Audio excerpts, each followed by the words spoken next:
Hello, friends, and welcome back to the Adventure Starts Here podcast. This week, we discuss Control, Remedy Entertainment's hit shooter. Please be aware that this is a full spoiler discussion. We thoroughly examine the narrative, characters, and setting. We also bring up some very minor spoilers for Hollow Knight Silksong. With all of that out of the way, enjoy the episode. Alrighty, so for this week we played Control. Ben, I believe you picked this game. If you would like to give a quick intro. Yeah, sure. So Control is a third person uh how do you describe this? Like SCP inspired kind of superhero shooter, I guess. Kind of. Although it doesn't start that way, it kind of like grows into it. And the reason why I chose it is because when we were watching the Game Awards, they showed the trailer for Control Resonant, and ironically, it didn't make me interested, or like it didn't make me not necessarily interested, but it didn't make me excited to play the sequel because I'd actually played this game before, but I didn't beat it. But I played enough of it to know who the main character of the new game was. So just seeing that trailer made me more excited to play the first game because I'm gonna be honest, I'm not looking forward to playing as Dooley Faden. Oh, do you play as Dylan? I'm Dooley pretty Faden. sure you do. Yeah, you saying that Yeah. made me realize I never went back and watched the trailer, so I don't remember anything about it. Yeah, that trailer looked like you played as Dylan, and the gimmick seemed like instead of like a ranged shooty gun that changes forms, you have a melee weapon that changes forms. Revolutionary. But yeah, and you can even see in the trailer some of the movesets look identical to some shit in Dark Souls, which is pretty funny. But like Ben said, this game is like very, very, very, very clearly inspired by SCP. I don't know if I played a game that wears its inspiration on its sleeve more than this game, except for maybe like Who's Lila, according to Thomas, perhaps. But in that spirit, what I hope everyone had a little bit of time to do some reading on SCPs and find their favorite SCP. If you guys don't have one, or if you need a second, I definitely know what my favorite one was. I knew what it was before I read up on other ones, and it still is. Also, it does seem to have like gotten significantly worse because I remember the first time I was exposed to that wiki was through the fucking something awful forums in like 2005, like a long ass fucking time ago. And there wasn't any more than like maybe 100 or 200 articles on there, and the quality was like pretty good, and the canon was all connected pretty well to where everything kind of like created something of a cohesive whole. And now it's just like a repository for dumpy fan fiction, and it definitely sucks. But What's there's your still set? good stuff on there. Yeah, the one that I like that I still think is good is SCP-087. Thomas, you might know this one. It's the one that's just like an infinitely long, dark staircase that just like keeps going down, and they send like test subjects in there to like try and get to the bottom or whatever. And they start going deeper, and they start hearing like children crying, and no matter how far down they move, it's like always the same distance away. And then there's this like spooky face that scares them and shit. It's really good. Almost Then when picked you that get one. 70 stars, you can get to the end of the staircase and Bowser's there. Exactly. So I think like the thing with SCP is uh I think it's definitely something that you have to be like something of a writer to enjoy, as evidenced by the fact that a lot of people write for it. Because to me, the entire purpose of SCP and the thing that Control tries to uh, crib from it is that all of the redactions are just things where like your brain should try and fill in the blanks with basically just your imagination. You just let that shit run wild and just think of like all the possibilities, and you basically fill it in with your own kind of like rule of cool. So SCP is sort of just like imagination Mad Libs to me, where the whole purpose is read through all this weird redacted shit and then just kind of fill in the gaps with whatever seems cool to you. I think like for someone like me, um, who has a very overactive imagination with this kind of shit, it lets me enjoy it a lot more. Because I was thinking as I was reading some of this shit, there was one I found that was literally just like a Sharpie that you can write like a descriptive word on someone's forehead and they'll like take on that quality or something like that. And I only thought that was cool because I was like, oh, I can steal that for my D&D campaign. I might take that. But yeah, I think I don't know if it's that it hasn't aged well, but I don't know. I think it kind of lived in an era where things like what's that like that original found footage movie Blair Witch Project, where it could like live in that vein of like hidden information in the dark web, and the entire idea of this site originally I think was being like the shadow internet, like, oh, maybe this shit is real, maybe it's not, whoa, just like Blair Witch Project. Yeah, I mean that was how like the whole thing was originally set up, was that it was like it wasn't really like tongue in cheek, like it was all set up like kind of very like straight laced and to the point, like you were actually reading a repository of these like government documents, which I think does help its case a little bit. And yeah, like the more you browse and the more like weird furry porn that I see on there as I browse through it, it's just like they really got away from like what made this thing good originally. Yeah, my impression was that like way back in the day, like I had heard of SCP, but um just seeing some of the articles, it made me think that was just like a more organized like creepy pasta kind of thing. Yeah, Oh yeah. that's definitely what it is for sure. It's a shared creepypasta like extended universe basically. And I guess the more that it got contributed to, the worse it became, which I guess sort of seems like natural when you just let people go buck wild and put whatever they want on a wiki. Yeah, it's a shame you can't like have stronger gatekeeping. I think they Yeah, could. the They just don't like want to. They didn't Yeah. want to, rather. Yeah, because I mean, like you gotta be real here. Like, first of all, I'm coming at this from the perspective of reading this originally when I was probably like 16 years old, and maybe it still sucked ass back then, but I was 16, so it didn't matter.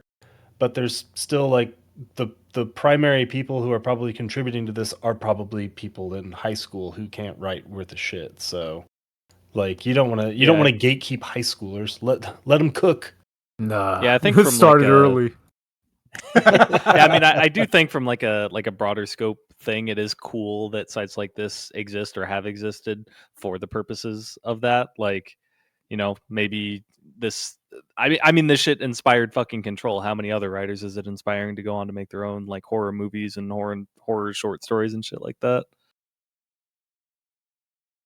Yeah, stuff like this is important to have as an outlet for people who like will eventually turn the corner and actually create something good. Yeah, and to like transition into talking about Control, like obviously SCP is all about creepy pastas directly inspired probably from some of those old like Zelda bullshits like Where's Ben and all that dumb bullshit. But uh if Control is taking this on as an inspiration, it's kind of two questions, which is the first question in our one note: is Control scary? And also, is it trying to be? Like, were you guys spooked? Did the theme work for you guys with what it was doing, or is it going for something totally different? I guess to answer it like real bluntly, I wasn't scared at all, and I was actually kind of glad for that, because I scare easy for the most part. Yeah, I don't think it was scary even a little bit. Even like parts that could have been scary, like the fridge or like interactions with Former or anything, I think just like weren't really set up to be scary, which is So, weird. do you think that it's trying to be scary and it failed at it, or do you think it just wasn't going for it at all? No, I think it's going for like weird, campy things, and it's just kind of like scare adjacent. I don't know. It's in like a weird in between space for me. Yeah, I agree. I don't think it was really trying to be scary. I just think that the sort of things that it does just have this almost like uncanny valley quality to them that just like tricks your brain into thinking something's scary when really it's just a little bit off-putting in a way that feels adjacent to something like horror, but it really isn't. It's just kind of like it's just weird. It's unnatural. Yeah, I think something when I played, especially the first time, that stood out to me, kind of in that vein, is when you get like the hotline calls from the director, and it does that weird, like almost three dimensional effect where you can see their outline in the environment that you're walking through.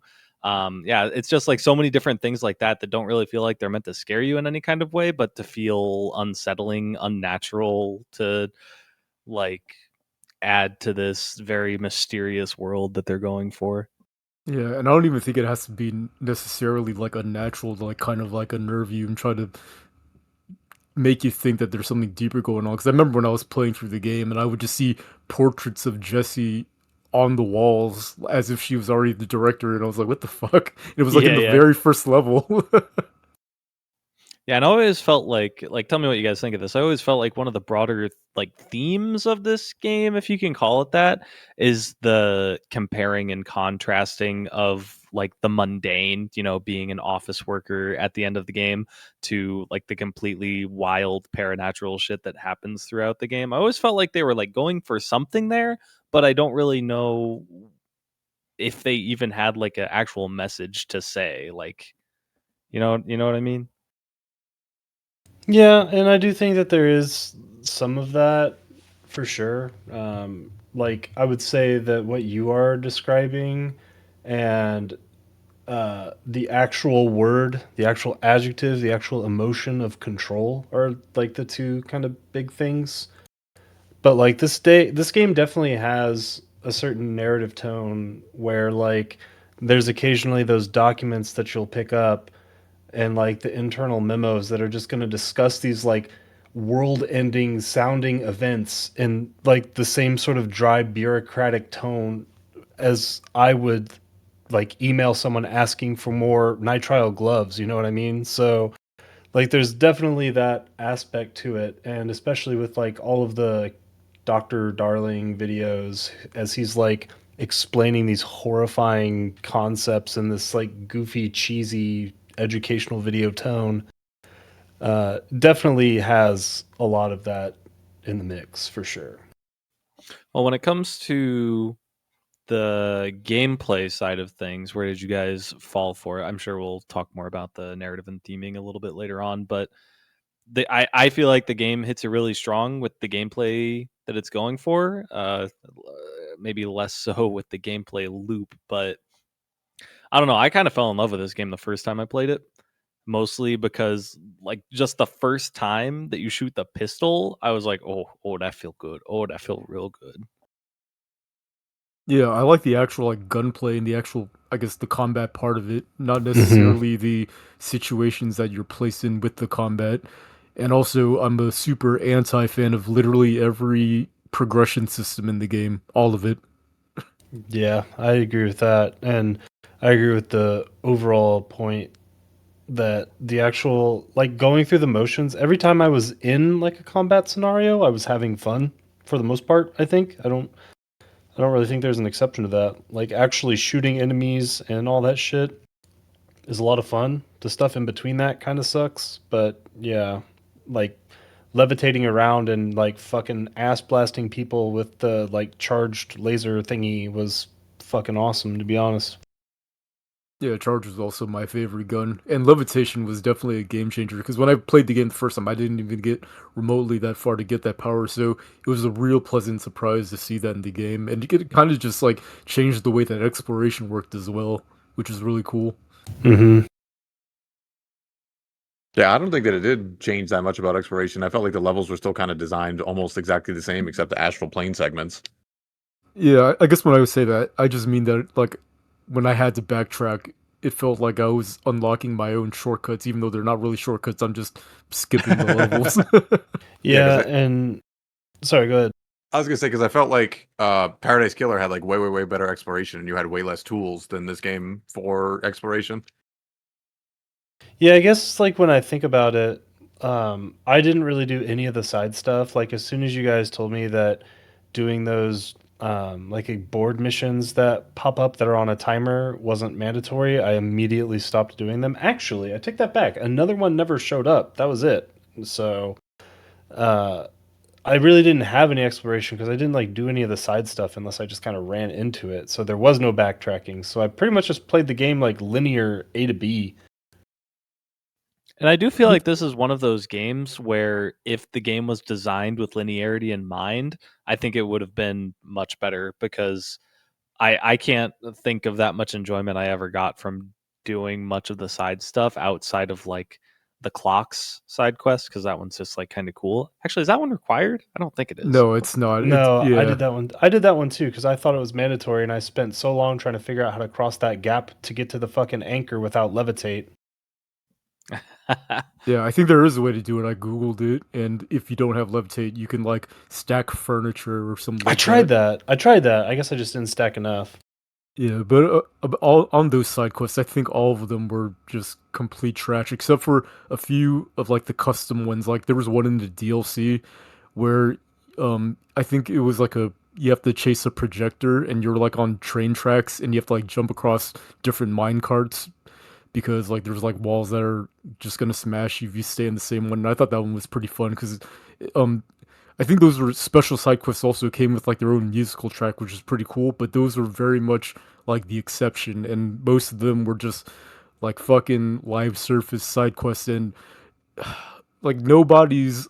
I just don't even know why they put those in the game. Like nobody's logging in every day to do their control dailies. Like, and I know that the game they made after Control was a live service game, which was FPC Firebreak, which was a game that bombed so fucking bad that the CEO resigned from the company. And to be fair, like he deserves some respect for that because he took the fall for his failure instead of like laying off half his company. So that's just like some real talk there. I do It is agree pretty though. dope. Um, the reason I decided like relatively early on that I was just gonna avoid all the side content was because uh, without jumping too far ahead, I have a myriad of issues with the narrative of this game, and I knew that the only purpose to me doing the side content would be to see if they like solved any of those issues, but I fucking knew that they wouldn't, so I just didn't even bother doing it. I can confirm that to you because I did not all of them. I did a decent chunk of them, and they are very much just More expanding the the same. weirdness. Yeah. Yeah. Yeah, and that's pretty much what I figured it was. Spoiler alert, um, I was trying desperately to find some extra layer of complexity in the story of this game, so I actually broke down and did something I never do, which was YouTube search uh, Control Game Story Explained. And I watched like two videos, and all that they were just the guys basically recounting the events of the game like verbatim. And I was like, huh, so I missed literally nothing. Yeah. It doesn't seem like there's much to it other than just being weird for weird's sake, kinda. Yeah. Ben always says put the story in the bag, but this shit might as well have been put the skibbity in the toilet because it doesn't fucking mean anything. Yeah, my vibe with like the primary narrative was that they like for better or worse, probably for the significantly worse, is that they didn't put any more amount of like thought, effort, like complexity into like the altered items, altered world events and such that affect the main character's narrative versus like everything else that you find in the game. Like basically when your main narrative can be summarized in the same thing as like a single page altered item description that the rest of the game has, it's probably not a very good narrative. Probably should have a little bit more to chew on, especially when you have some like potentially interesting concepts that you could fuck around with, but the game like kind of just ends. I remember having that feeling the first time that I played the game, and I still had it this time where like nothing really gets resolved by the end of the game. Like Jesse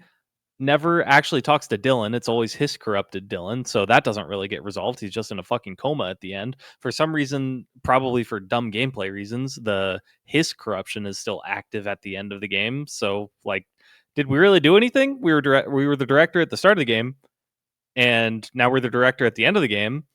I don't really think anything changed with how people treat us. So what was the point? What happened? Yeah, it's just like it really feels like they just wanted to do this weird thing where they just wanted to make like this live service platform at the end where it can just be ongoing, which is just really weird for a company that's generally known for single player like narrative focused games, but it is what it is.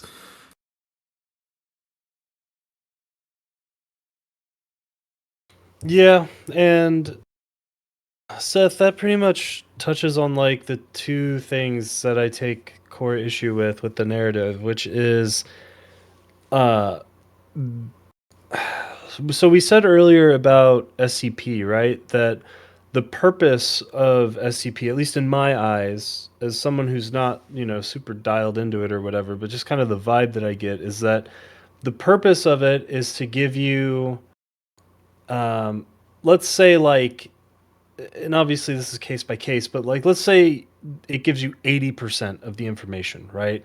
And then the rest of that 20% is like it's a huge gap and you're missing a lot of what's there in order to really draw the clearest possible picture. But 20% is 20%.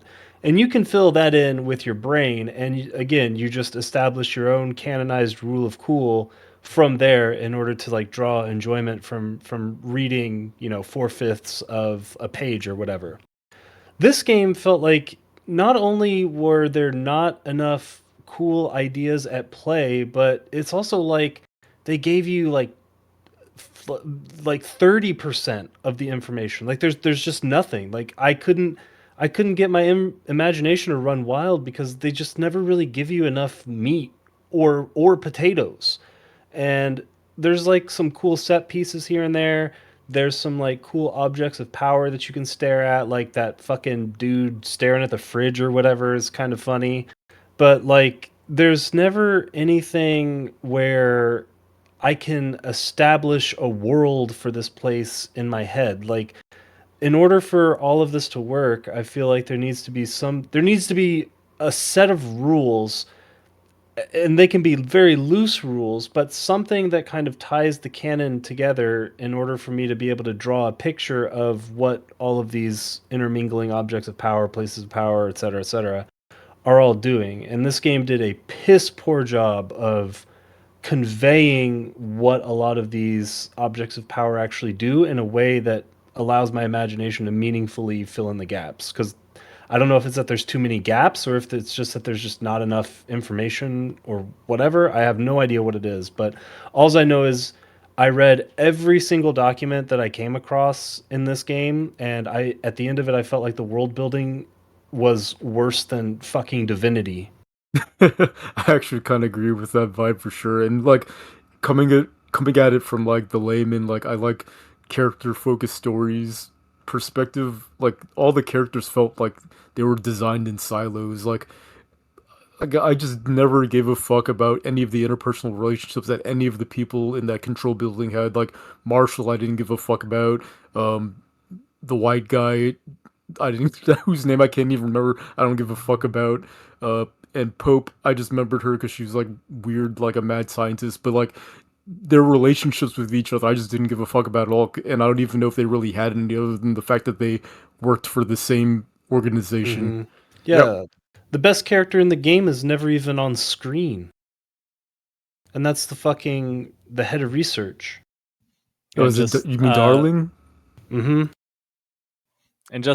super briefly, I want to know who was responsible in the main game for Marshall's character and thought, man, what a cool character. Let's make our first DLC centered around that character. Yeah, Like, Yeah. Jesus why? Christ, what a bad decision.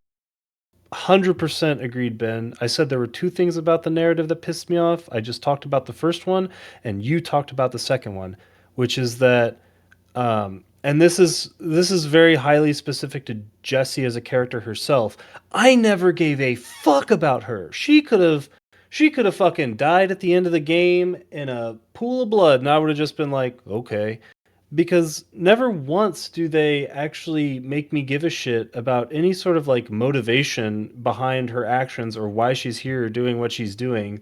There's just this like vague notion that her hometown got destroyed by an object of power when she was a kid and she ran from the bureau and now she's running to the bureau to find the MacGuffin, aka her brother.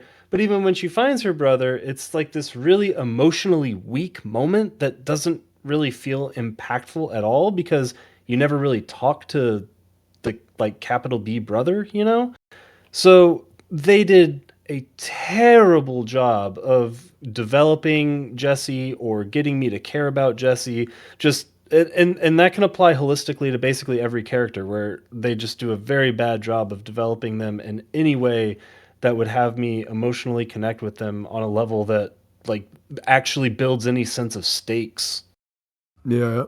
As far as Jessie goes, I feel like fairly positive about her, but it has nothing to do with her place in the story or her importance, but rather it's primarily just her appearance. And that's because she kind of like has an evocative appearance, whereas everyone else in the game is just a charisma vacuum, especially fucking dented Faden.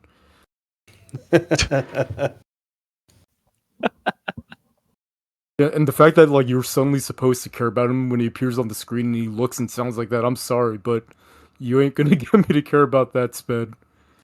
Yeah, like there's plenty of opportunities where something could have been put in the game to make you care about Dylan or their relationship. Like you go to a fucking replica of their hometown because it was destroyed in the event that they basically caused, and there's still almost nothing to describe why you should care about these two.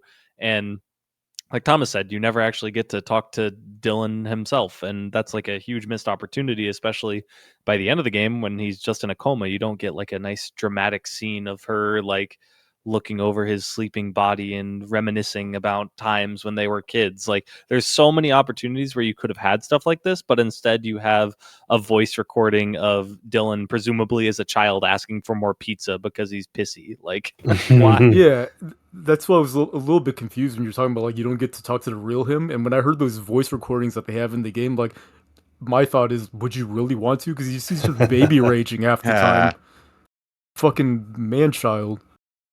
I think it's also kind of an issue. I don't know if you guys feel similarly, but the character I feel like I care about the most is a character that's not technically even in the game, and that's Dr. Darling. I fucking love that character, but for whatever reason, they kind of wrote him out of the narrative, even though he's pretty important. Yeah, that's what I was saying earlier. The best character in the game never actually shows up on the screen. Actually, the best character in the game is Ati. I take that back. But yeah, like, do they ever say what happened to Dr. Darling, or like where he's at or why he's They kaput? I know they say briefly he's do. missing. Yeah, he went on an expedition into the slide projector, and it's ambiguous what exactly happened to him, but the fact that you hear him on the hotline presumes he's either in doing something in another dimension or he's dead.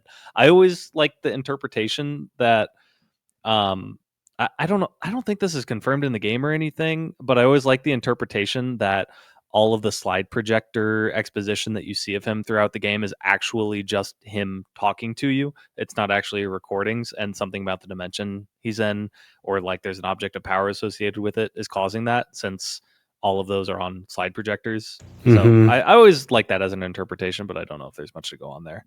Yeah, I'm not sure if I can.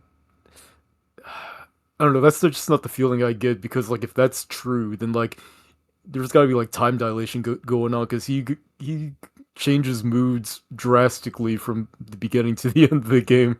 You know what I mean? Yeah, for sure. Yeah. It's mostly just like a headcanon thing that I like to think to increase my enjoyment, even if it's probably not accurate. I think that's kind of the whole point of the game, though. I think that they intentionally don't tell you shit so that you can do exactly things like that. I think that's true, but at the same time, they don't do it often enough to make me feel good for feeling that way. You know what I mean? Yeah, exactly. There's a lot of like disconnected ideas and threads, but there's not enough glue to actually hold anything together to where it feels like you can make like satisfactory inferences about really fucking anything related to the plot. Yeah, so I think when it comes to what's the name of the next game? Control something? Resonant. Resonance. Yeah, like in no way am I excited for the narrative of that game, because I mean, if it was just called something else, but you told me that it was going to be like kind of combat adjacent to this game, I would be fairly pleased. All that being said, I fucking love the way this game is presented. Like everything from the cinematography to like how certain characters like Ati or the board are presented, to like the use of framing with the color palettes when the hiss are in the big red rooms, things like that. I love all of that stuff. And the question is, does it make up for the misses everywhere else? Not And completely. yeah, But I would say in some places, yes. Go ahead, Ben.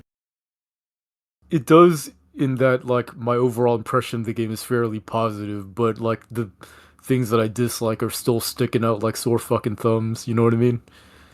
Yeah, I feel the same way. Like, I do have a generally positive view on this game, outside of the narrative, which I think is hot doo doo, and some UI UX stuff. But like, the visuals are really fucking cool. Like, I will absolutely uh, like the ashtray maze and the way that things like blend and fractalize, and you're running around them, and things like turn into platforms, and that part was really fucking cool. It was very much like the first Doctor Strange movie, which is also burned into my memory just because it's extremely fucking dope. Yeah, that's Um, also my favorite part of the game, mostly because of the metal mhm. song you get to hear. Yeah, that is definitely the highlight of the game, IMO.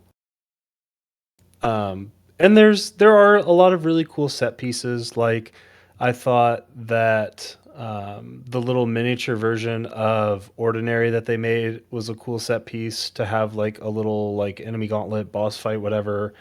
Um, and there's a couple of those that are really cool. I wish they would have leaned more into the sort of like Ocean View Motel stuff, where even though you are inside of this giant brutalist building in the middle of Manhattan or wherever the fuck it is, there's a lot of wiggle room with like teleporting between all of these different dimensions with the rule of three or whatever. And I don't really feel like they took full advantage of taking you to different like locations and different aesthetics, and like really leaning into that like fucking weird geometry shit. And I wish that they had, but the times that they do are really good. Yeah, like the only area I can think that's actually pretty distinct is like the Black Rock Quarry, and I think that's about it really. Because like even the fucking astral plane dimension is just it's still brutalist It for the is. most part. It's still RIT. Yep.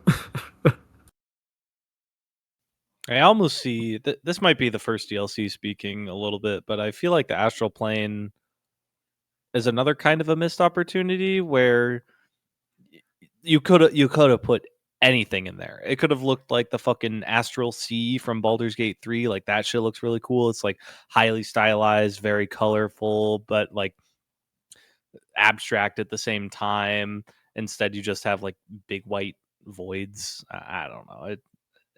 It kind of worked for me in the first game, but not so much on a replay. Yeah, it's just like it feels like it was kind of like an overwhelmingly like top-heavy art direction for that kind of thing, where it just bled a little bit too much into every aspect. Yeah, and there is one part of the astral plane stuff that I enjoy, which is that like I think that a lot of the story, I can't remember which direction it's going, but either sections of the dimension in the oldest house are bleeding into the astral plane, or the other way around, I forget. And so I thought it was like a cool little like motif that they used occasionally when you would cleanse a control point or whatever the hell you call them, the campfires, and all of like the blocks around there would blend back in to create the actual like walls and geometry of the room. And so it was like kind of like pushing the astral plane back out of the oldest house. I thought that was a cool effect, but outside of that, yeah, it was kind of bland. I didn't even think about it that way, but I guess it makes like functional sense. Like even from like a game development perspective, it would just be easier to make that visual transformation actually work as opposed to making it go from like some weird fucked up shit to just a regular building. Hmm. But yeah, there was a lot of like degrees of freedom that I wish they would have leaned into, because I kept wishing that they were going to do more with the Ocean View Motel. Like there was just so much room there to do some really wacky shit, and it was just kind of the same thing every time, which was very disappointing. If you told me that like there was this like big, huge like scaffold of what they wanted the Ocean View Motel to be, and then they couldn't end up making it that way because of like budget or time constraints, I would, I could not be less surprised. Like it really does feel like there should have been more there somewhere. I don't know if it should have been like a full level, or if the puzzle should have been expanded, or what. But I am just left wanting more with it. Yeah, for sure. And like I think that to some degree it's that, I mean, they clearly had a vision and they didn't want to compromise that vision, of just like these blocky geometric tower gray brutalist shapes everywhere. Like that is just what they wanted to do. And that's totally fine, but I just wish that they would have played around with it a little bit more when the narrative allowed for it, i.e., the Ocean View Motel, i.e., um, going to the restricted zone where Ati's on vacation and it's still just nothing but a bunch of like black void space and gray towers everywhere. Like there was room for them to do some extra cool shit with the aesthetic, and I think that they may have just stayed true to their own artistic vision, maybe a little too much, to be honest. Yeah, that's why I don't actually get the impression that there was anything that was like sacrificed. I feel like, as far as like the creative vision goes, they made exactly the game they wanted to make. Mm-hmm. Well, I guess outside the Yep. progression systems, unless that's what they actually wanted, which would be really disappointing.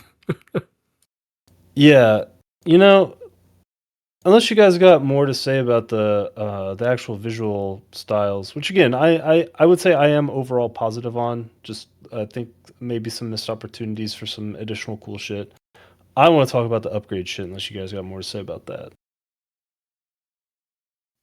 I just want to give like a general shout out to. I mean, I already said a general shout out to the presentation, but like especially the like smoky, ashy effects that happen. Like especially when you kill his corrupted enemies, I think it looks really fucking cool. I think the way that it adds like almost an accidental form of obscurity mid combat that can like be used to kind of disorient you is a really cool addition. Yeah, I think that stuff earns a lot of points for me personally. Yeah, I agree, because it also served like an actual gameplay function, kind of where it basically tells you that there's danger happening right now. You know what I mean? You know you're about to get attacked when that shit gets all fucked up. Mm-hmm. Yeah. Yeah, if there's one thing Remedy is good at, it's making those like crazy loopy shaders for sure. They are fucking A plus at that in every game of theirs that I have played or watched. And you know what? Actually, what is it called? The Northlight engine? Is that what it is? I think that's what it is. Yeah, I think so. That thing is, even though I think it's an extremely unoptimized kind of shit show in terms of like being performant, it does a lot of really cool stuff. Like I found myself just like taking out my pistol and just shooting wooden boxes just because the way that they broke apart felt like really realistic and cool. And I don't know the last time I actually did that in a game. And the fact that this game is like what, 6 years old now at this point, and that shit still holds up like really fucking well in terms of the physics is kind of fucking dope, honestly. Yeah, I fully agree with that. And another thing I wanted to mention before we move on is like Jesus Christ, I love the sound design in this game. It is so goddamn good. Like every single gun is incredibly satisfying and visceral. Like, you know, you can say charge or pierce or the shotgun or even the basic handgun, all super good. And especially the sound effects of levitate. Oh my god. Like not only is just, you know, slapping a potted plant into someone's face at 200 miles an hour super satisfying, but the sound it makes when you do is so good. Yeah, I agree with that. Yeah, I think you can't make a game like this if you're not going to get really dialed in on the sound design. Because, like, I complained about this at first, but as time went on, I actually came to enjoy it because they utilized it less and less. But, like, in the beginning of the game, like maybe in the first three, possibly four missions, when you would walk into rooms and there were a bunch of hiss up there floating, and you could hear just the like cacophony of dialogue in your ear to the point to where like there were times where I would try and stop and listen and try and make out sentences, because you can absolutely make out like entire sentences if you're like focused hard enough. Um, and I thought that that added really well to the atmosphere, and they basically turned that off right as it was starting to annoy me. But In the very beginning, I thought that was a really awesome like audio direction to like walk into a room and see all these fucking dudes just floating up in the air, and they're all like whispering all of this nonsense, and you can like shoot the speakers out to get them to stop. And yeah, the that part of the sound direction is fucking awesome. Yeah, I don't know if this really counts as a sound direction, but there was one side quest that was really cool that kind of played with like how sound works. It's the one where you have to go into the mirror dimension and everything's backwards. So what happens is there's like a voice recording of someone interviewing someone that went into that dimension and came back out, and they just started talking backwards. So like you just have this interrogation where like no one can understand each other, and then you go into the mirror dimension and you find that same recording, and it's that guy being interviewed, and he's like, "Why can't anyone understand what I'm saying?" That's Yeah, That's awesome. funny. great. I thought that was like really really cool. Yeah, like if this game was nothing but the little side quests like that have a concept that it's going for, with like an altered item or altered world event or whatever. If it was just nothing but short bursts of that constantly throughout, this game would be close Yes. to a goddamn 10 out of 10. Yes. Just turn every side quest into like an episode of X-Files or some shit. That would be awesome. Yeah, imagine. Yeah, and again, I don't know if this still like remains solely inside of like the sound design area, but like the bands that are featured, which are like Poets of the Fall and Old Gods of Asgard. After I played Alan Wake 1 and some of Alan Wake 2, I realized that like those entities are like very integral to the Remedy connected universe. And if any like as far as that whole thing goes, I highly, highly recommend people play Alan Wake 1. I felt like that shit was like a 10 out of 10. Yeah, interesting. I have always wanted to go back and play it, and I played the first like maybe 20-ish minutes of Alan Wake 2, which got me interested to play more of it. But I think I got that game right as I bought my new PC, and I was using that game as like a stress test. So like ADD got the better of me, and I was like, "All right, let's go play fucking Ghosts of Tsushima now." All right. Thomas, if you wanted to transition us to some of the game systems, we can do that for sure. I think that the game systems and the gameplay of this game are fucking Tale of Two Worlds big time. Yeah, I'm more interested in Ben's take because it sounds like he's got some pretty strong opinions about it. I don't like them. I wouldn't say I have like a strong opinion outside of just thinking that they're kind of crap. Like, I don't like. I found myself being frustrated that the game gave me all of these different skills. Like you get the whatever the hell the throw ability is called, launch or whatever, I forget. You get the shield, you get levitate, you get whatever the other one is that I never used. Oh wait, the dodge. I use that one a lot. I never used the shield though. And they never really provide you with enough skill points to meaningfully like go down any tree other than just one. Cause like you gotta get health. If you don't get health in this game, you're gonna fucking die a lot, I would imagine. And like I didn't I could I by the end of the game I had enough skill points to go down two trees. I maxed out the launch and I maxed out health, and I think I got a couple extra points in energy because when you're like launching three things at once it becomes expensive. But I couldn't put a single solitary point into levitate or the shield or the dodge or any of that shit, and it just felt really unsatisfying to have all of these like seemingly cool abilities and cool ideas that were just like gate kept behind a really arbitrary and shitty form of gathering skill points. I was not a big fan of the skill point system, but like that's not the part that I find the most egregious. It's just kind of an annoyance. The thing that's egregious to me in terms of like the progression systems is are the different power-ups you pick up, because I really hate Hmm. systems where you have to go back and forth from gameplay to opening a menu and you just check that menu over and over again every time you pick something up. The fact that there was encumbrance is fucking mind numbing. I don't know why the number is so low or why it exists at all. I hate having to go in the menu to see that the item I picked up is launch efficiency plus 23 Ah, instead of my currently equipped one of like plus 24. So now I have to disassemble it, and I do that like 5,000 times throughout the game. Like, well, what's the point of this? Why not just make Jesse get more powerful? Like, just as you play through the game, Yeah. just permanently powerful. It's like a small addition to that too, where like when you start disassembling them, you have to press the button once every single time that you finish disassembling one, instead of just like holding it and it goes down the line or something like that. God, that drove me fucking nuts, was to see that 24 out of 24 and then know that I was just going to have to go into the fucking menu and then hold down F for the next like 45 seconds. Holy shit, was that annoying. Oh, And I agree with what you're saying, Ben, because like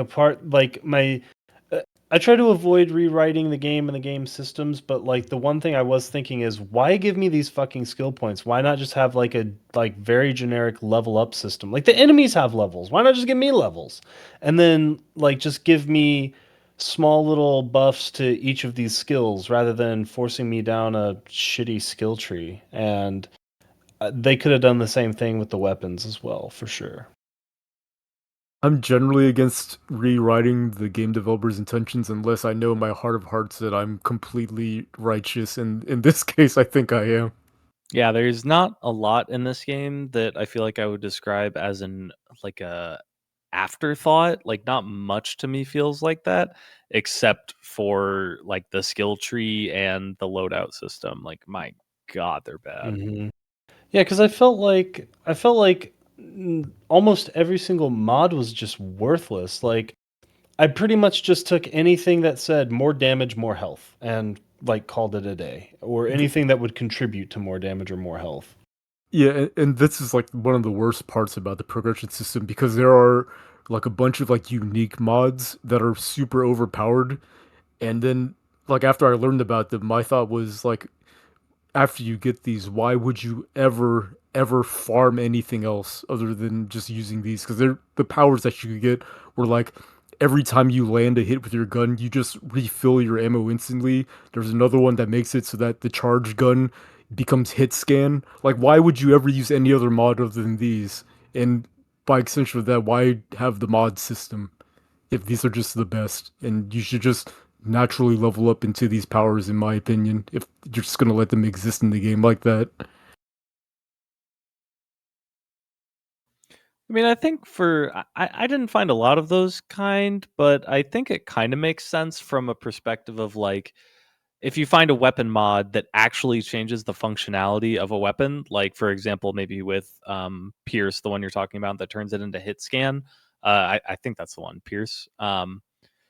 Like maybe it just turns it into like a fundamentally different kind of weapon, and maybe you're making a trade-off like, okay, it's hit scan, but you're sacrificing a mod that would let it do something else, or maybe it's just doing less damage since you're not using like a headshot mod or something like that.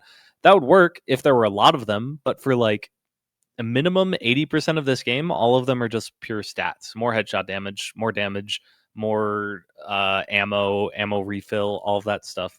Like I found one in, I think it was the second DLC for Charge, that increases the travel time of the explosive by 500%. So it's kind of like you said, it almost becomes hit scan for that weapon. It's just instantaneous instead of having the weird delay it normally has.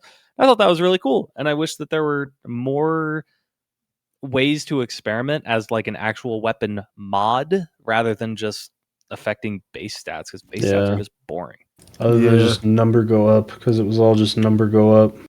Yeah, and if they really want to keep that system, like a compromise that I would make personally is that like instead of having to like constantly swap them out and like gather new ones, just make them like persistent repositories. Like every time you pick one up, like that mod gets stronger, and then you that's what you swap out. So like you just have one mod that is launch efficiency that starts at +1, and as you keep picking them up, it grows to like +30 or whatever.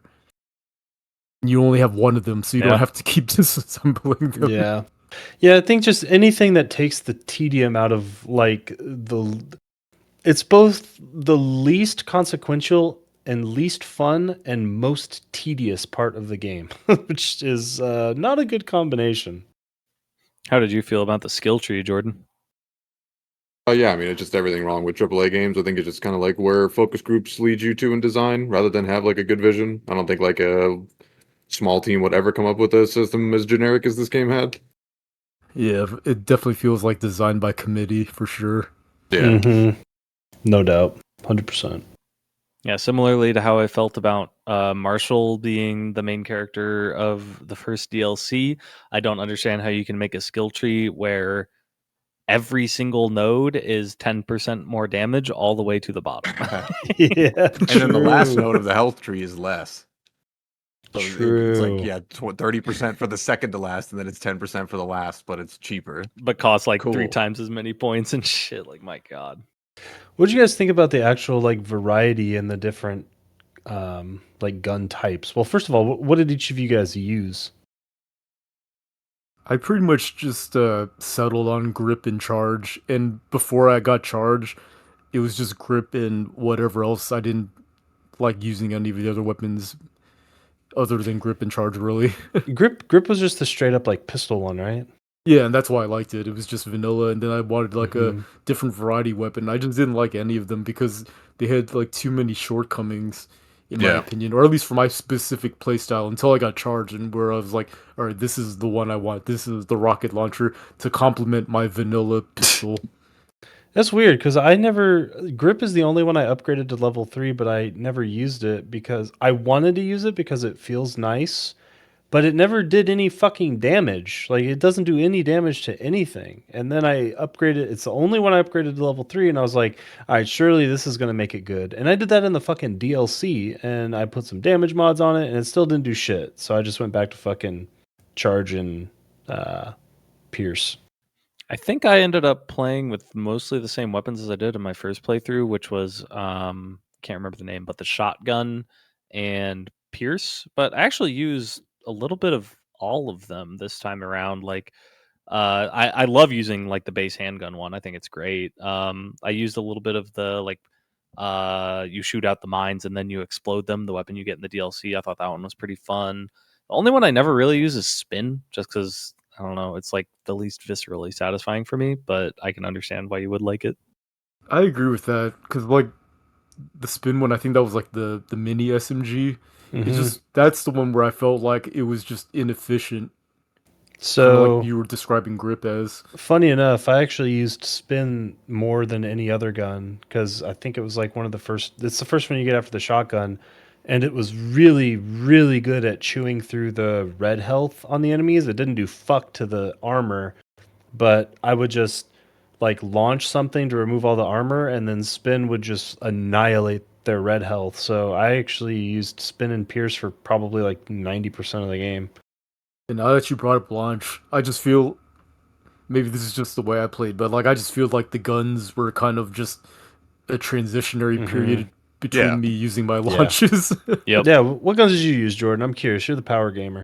I only used the grip because I thought the material system was dog shit, and I was like, I'm not gonna craft guns that I don't want to use, so I just used the grip the whole game because the game's easy as fuck because of how good launch is. Like once you get launch, you just launch things, and there's no challenge to the Mhm. game at all. I That is died, true. I think, once to combat, and then probably like 7 times to falling off things. Oh Yeah, I yeah.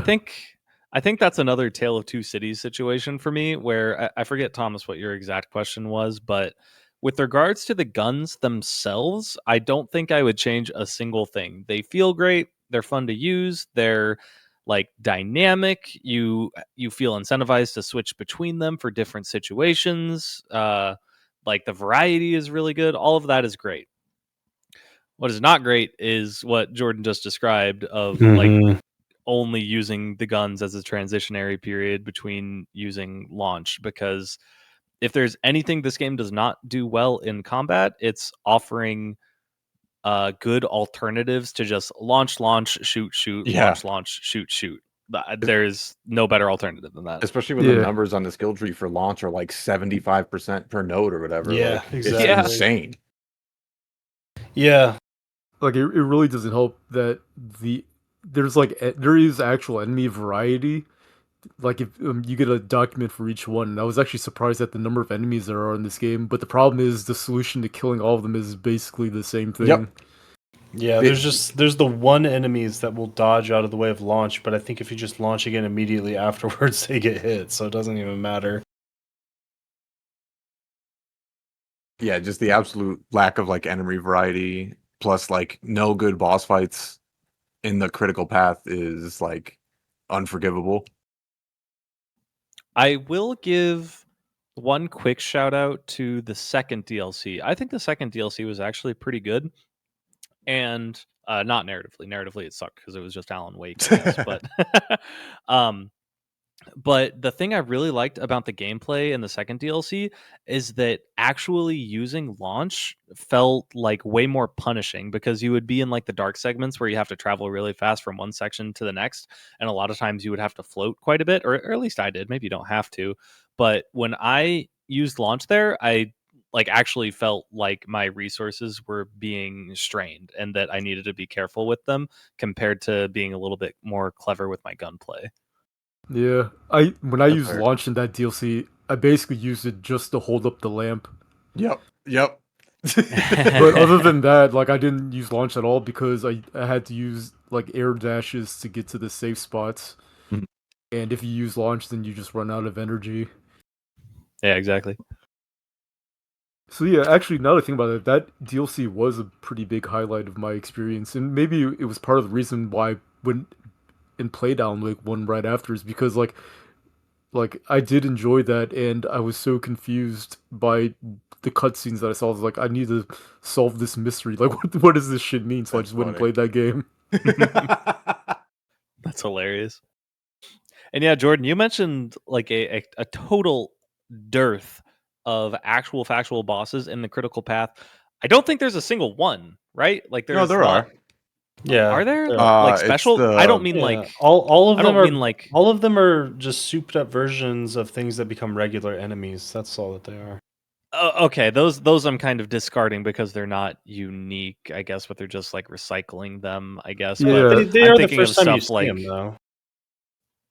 I guess I don't I mean, know. you are right. It's There just are. like it's the feeling I'm left with at the end of the game, where something like the big light bulb eyes guy that you fight in the refrigerator is more unique than those ones. Oh yeah, But that's the coolest part. Because it sucks because when I fought that, I was like, oh, I can't wait to see what the final boss of the game is going to be, and then there wasn't one, and it was the yeah, worst shit I've yeah, ever played. yeah, and even But something yeah, like the anchor is really just an enemy gauntlet. Sorry.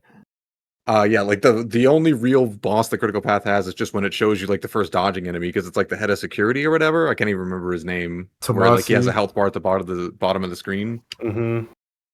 Yeah, Tomasi. but then he just becomes a normal enemy type after that fight. Um, also the guy that you fight.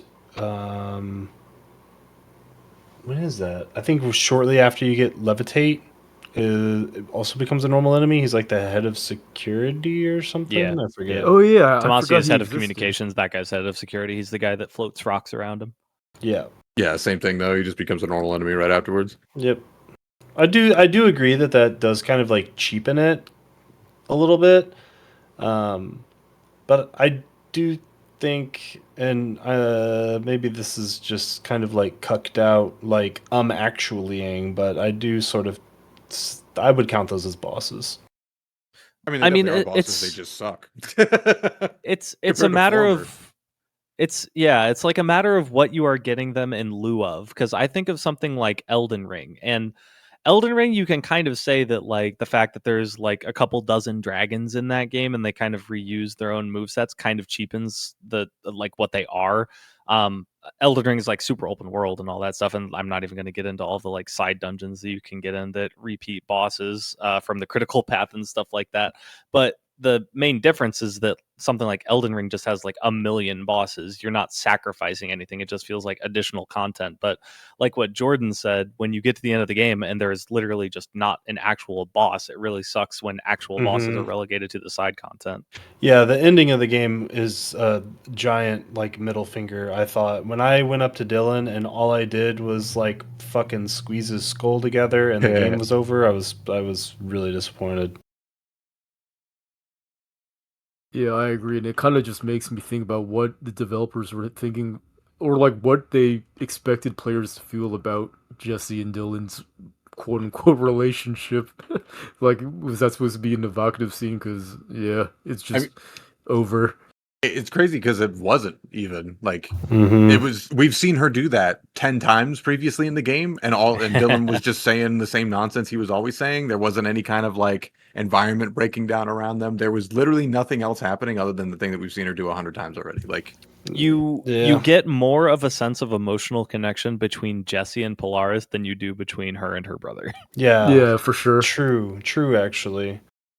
And like the thing that's annoying is like by the end of that game, like when you are cleansing Dylan, like she's like obscenely powerful, right? Because after the Hiss killed the Hedron, there was no like focal point for the HRA shit because that's what Polaris was doing, and then Jessie becomes that focal point. Like Polaris is literally living inside of her, meaning she's the focal point for all the HRA stuff, which is why she can cleanse Dylan in the first place.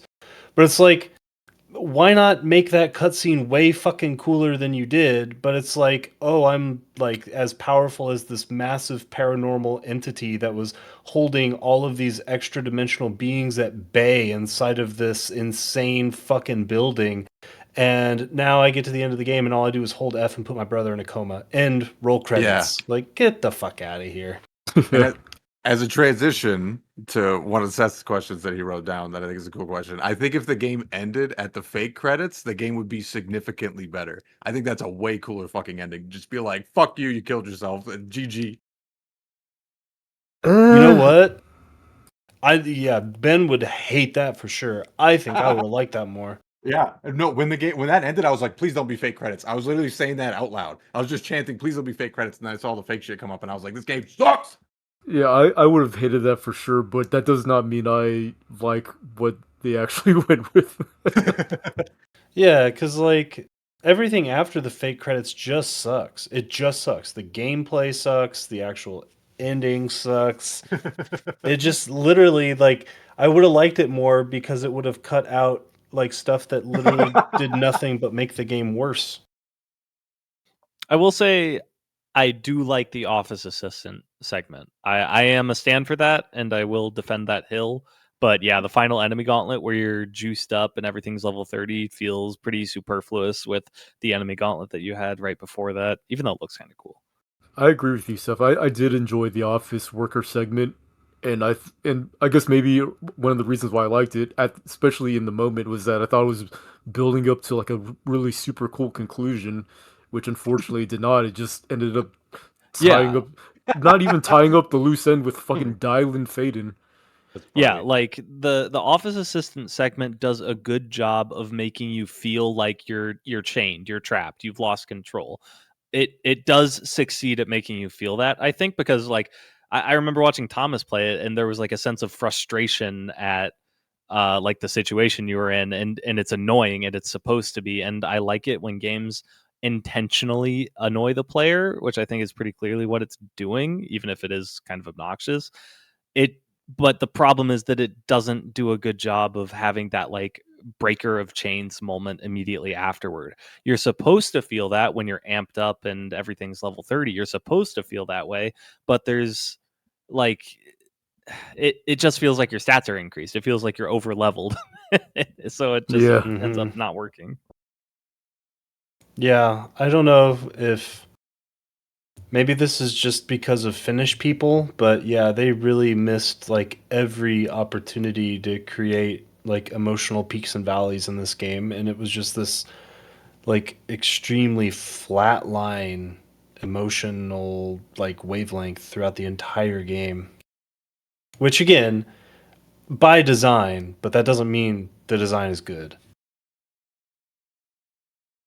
yeah, and it's now that I think about it, it's kind of like some serious whiplash when after I beat Control and I went and played Alan Wake, and like there are a lot of connections between the games, but like the amount of like enjoyment I had in Alan Wake was like significantly greater, and it just felt like it was under a completely different design paradigm.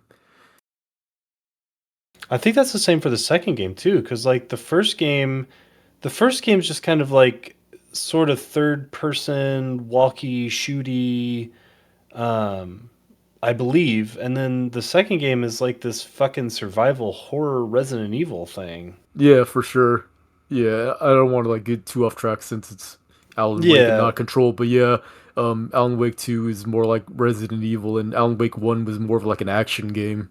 yeah. It's just to say that like all of these games, Control included, do seem to have extremely differing design philosophies in their execution for sure. Yeah, and now that you put it that way, I kind of like respect them for that because it just shows Mhm. like even if they didn't hit every time, they have a fuck ton of range. Yeah, if nothing else, because I didn't love this game. I didn't hate this game. I didn't love it. But Remedy, you cannot take away from them that they do have balls for sure. Yeah, I will say, like, in a world of like super bland, mediocre, like copy and paste AAA games, this game for me was a pretty welcome reprieve, mostly because of presentation.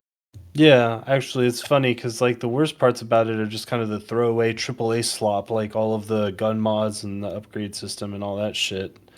Like all the Yep. actual AAA stuff is the worst part of the game. Yeah, Yeah. and I feel like for me, at least when I played this game the first time, I'd like I was I was less into the indie space than I am now. Like I played a lot of AAA games. Like I still love Horizon Zero Dawn, um, as an example. Like the infamous games, and I think I was able to tolerate that stuff because of it, while also appreciating the more artistic stuff. Yeah, for sure. Like and one of the really nice things that the AAA DNA of this game does is the UI, in my opinion. Regardless of what you think about the UX of like the actual systems, like I'm talking about like just the real elementary stuff, like respecting margins and font choice. Oh It yeah. feels like really Mhm. good in this game. Yeah, Remedy has like a good reputation for that, as far as I understand. The UX in this game's a mess, and the UI specifically as it relates to the map, I fucking hated. But the actual visual aspect is fucking awesome. Yeah, I think the map itself does look really cool. Like just like when you pull it up and you're looking at it, but man, it does a piss poor job of actually telling you where on the map that you are. Not like barring the like there's multiple floors and it's hard to tell which floor you're on, but I noticed several times I would open up the map and I was like off of the map. I wasn't inside any of the lines. Mm-hmm. I think that's intentional design, like you said, where they're trying to frustrate the player. They're not trying to orient you properly. I think they probably didn't even want a map in the game, but then the AAA got to them, and then they had to put a map in. Yeah, that's my impression as well. Kind of in line with the question you had in here, Jordan, about the in-world signage as objective markers. Do you think that they wanted to commit to something as deep as that, where like you're just following signs and nothing Oh else? yeah, for sure. I think that would be like the ultimate goal, but I think that it was probably too much in playtesting, so they probably had to find some like middle ground of like add a map, but don't just tell you exactly where you are. Yeah, that's the problem with having like a QA department with dark side fade in it. It's just you just end up with those kind of mechanics. That's It funny. kind of sullies what would otherwise be like a very cohesive creative vision. Yeah, agreed. I don't know how much I would have actually liked it if there was no map, though. To be honest, I think Yeah, I like would want to install it because I'm kind of a dark. I'm on the dark side fading spectrum, but like it would have been a better game. they would have had to totally redesign the map and add a lot more yellow paint, like for sure. I mean, not if they want to make the game they want to make. If they actually weren't pussies and that's the game that they wanted to make, they wouldn't have to do that at all. I think there's good friction and there's bad friction, and like bad friction is navigating somewhere and not being able to figure out where the fuck the exit is. Like that's not fun. That's not fun for anybody to just be in a room and be like, "Fuck, where the hell do I go to get back to that hallway in this massive quarry?" Like no one likes doing that shit. Yeah, I If the agree. point is to disorient you and to make it feel like it's like this fucked up hellscape, then that's the intent of the design. It's weird because I'm kind of like caught in the middle of this, where like those kinds like the way I feel about it, I guess ultimately is that what they went with was not satisfactory. Like if they just wanted to do that, they should have like kowtowed to AAA and just put in like a very easy to use map and like objective markers.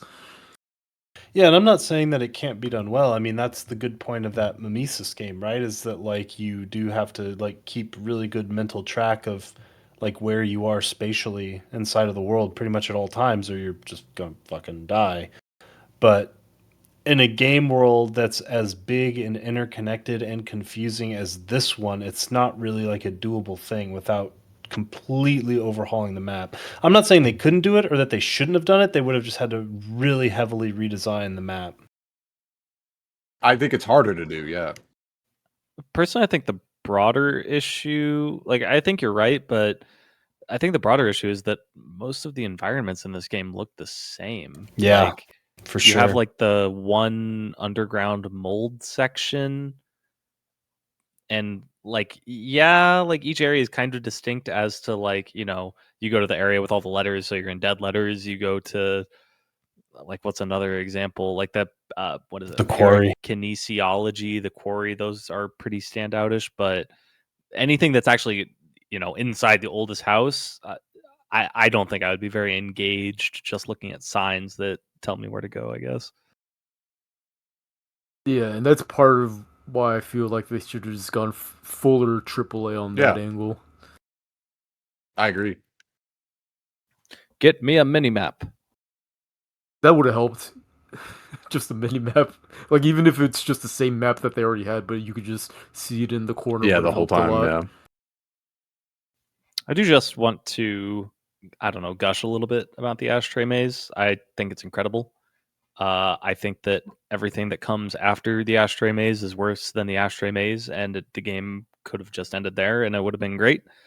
I don't know if you guys want to have this discussion about like bad enemy gauntlets a la Silk Song versus good enemy gauntlets a la Ashtray Maze, but if you do, what are some of the qualities that you find enjoyable in enemy gauntlets? Like what makes them good versus something like Silk Song? It's kind of weird because like I don't even treat them the same. At least I didn't even think about the fact that it's a gauntlet until you wrote it in the OneNote. To me, it was just more of like an experience because, and maybe the reason why I feel like it's less like a gauntlet is because you're not in the same room at the whole like for the entire combat like in Silksong, but like you're just constantly moving, and it's just really memorable because you get to listen to the song that Ati gives you on his Walkman, and you're just rocking out, and then like that's acknowledged after, and I kind of love like this like a creative direction strength that they got going on where they just knew that they struck gold, and they even had Jesse just say it just like that was awesome like after that all happens. But it and yeah, that's about it. Like mostly when I think of that, I think of the song and how much I love it, and that I've actually like listened to it on YouTube like multiple times I after did too. playing it. Yeah.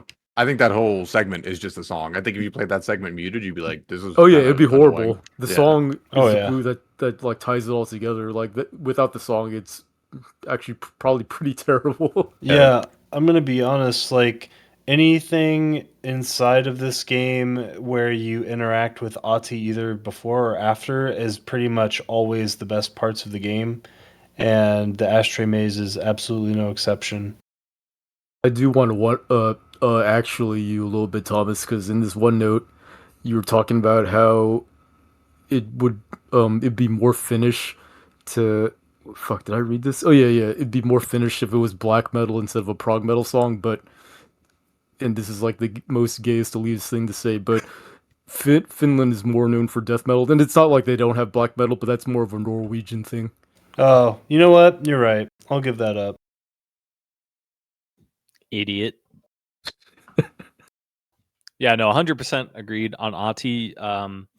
Kind of like I was saying with the guns, I wouldn't change anything about his inclusion in this game, and the only thing that would uh, make his appearances better is if there were more of them. I love Ati as a character. I like the way he talks. I don't know if someone like Waters, for example, our Finnish friend, would be enamored with a character such as Ati because it might just be like a, oh, he's Finnish and that's alien and weird. How cool. But I think his inclusion in this game is really cool. I like the way he's written. I like that he's just the fucking janitor, but he's like arguably A like the most god? powerful character that you meet. Yeah. Yeah. Wait. Before this, because this is a whole discussion on its own. I want to make sure we don't skip over enemy gauntlets. because I'm really interested in your guys' take on that, and I don't want to gloss over it because I do feel like the ashtray maze, I would definitely call it an enemy gauntlet. Like, even though I understand what you're saying, Ben, where it doesn't quite feel the same because you're like actively moving and running around and all that, but it is still basically just one long sequence of like shooting shit. It is a gauntlet with enemies. And I think what makes a good enemy gauntlet versus a bad is, first of all, frequency. The problem with Silksong wasn't that the enemy gauntlets themselves were bad. It was that there were too fucking many of them, and they put them in really annoying places. Like, why did I have to do an enemy gauntlet before fighting Scarsinger Carmelita, who is an obnoxiously difficult boss, and then every time I go back, I have to do an enemy gauntlet beforehand? Like, that shit is just annoying. Um, and but there are good ones in that game, like at the top of the coral halls, High halls. high halls, because it's just so mind-numbingly difficult when you get there that because its memorability is purely in its difficulty, that makes it fun. But you don't want to have too many of those because they're also tedious. So I think it's like a combinatorial thing where you cannot have too many of them, but the ones that you do have to be memorable. And I think the best way to make them memorable is to just make them fucking hard. But if you're gonna do that, you cannot have too many of them. Yeah, that makes sense. Why?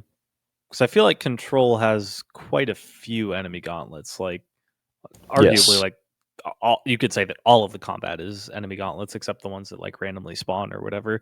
So why is it that the proliferation of enemy gauntlets throughout the rest of the game didn't impact your feelings on the ashtray maze? I assume that you like the ashtray maze. I don't know if I you actually said. have a unique answer to that. Maybe it was just my experience, but like when this is gonna sound kind of strange, but like for the most part, I think they were like all quote unquote optional.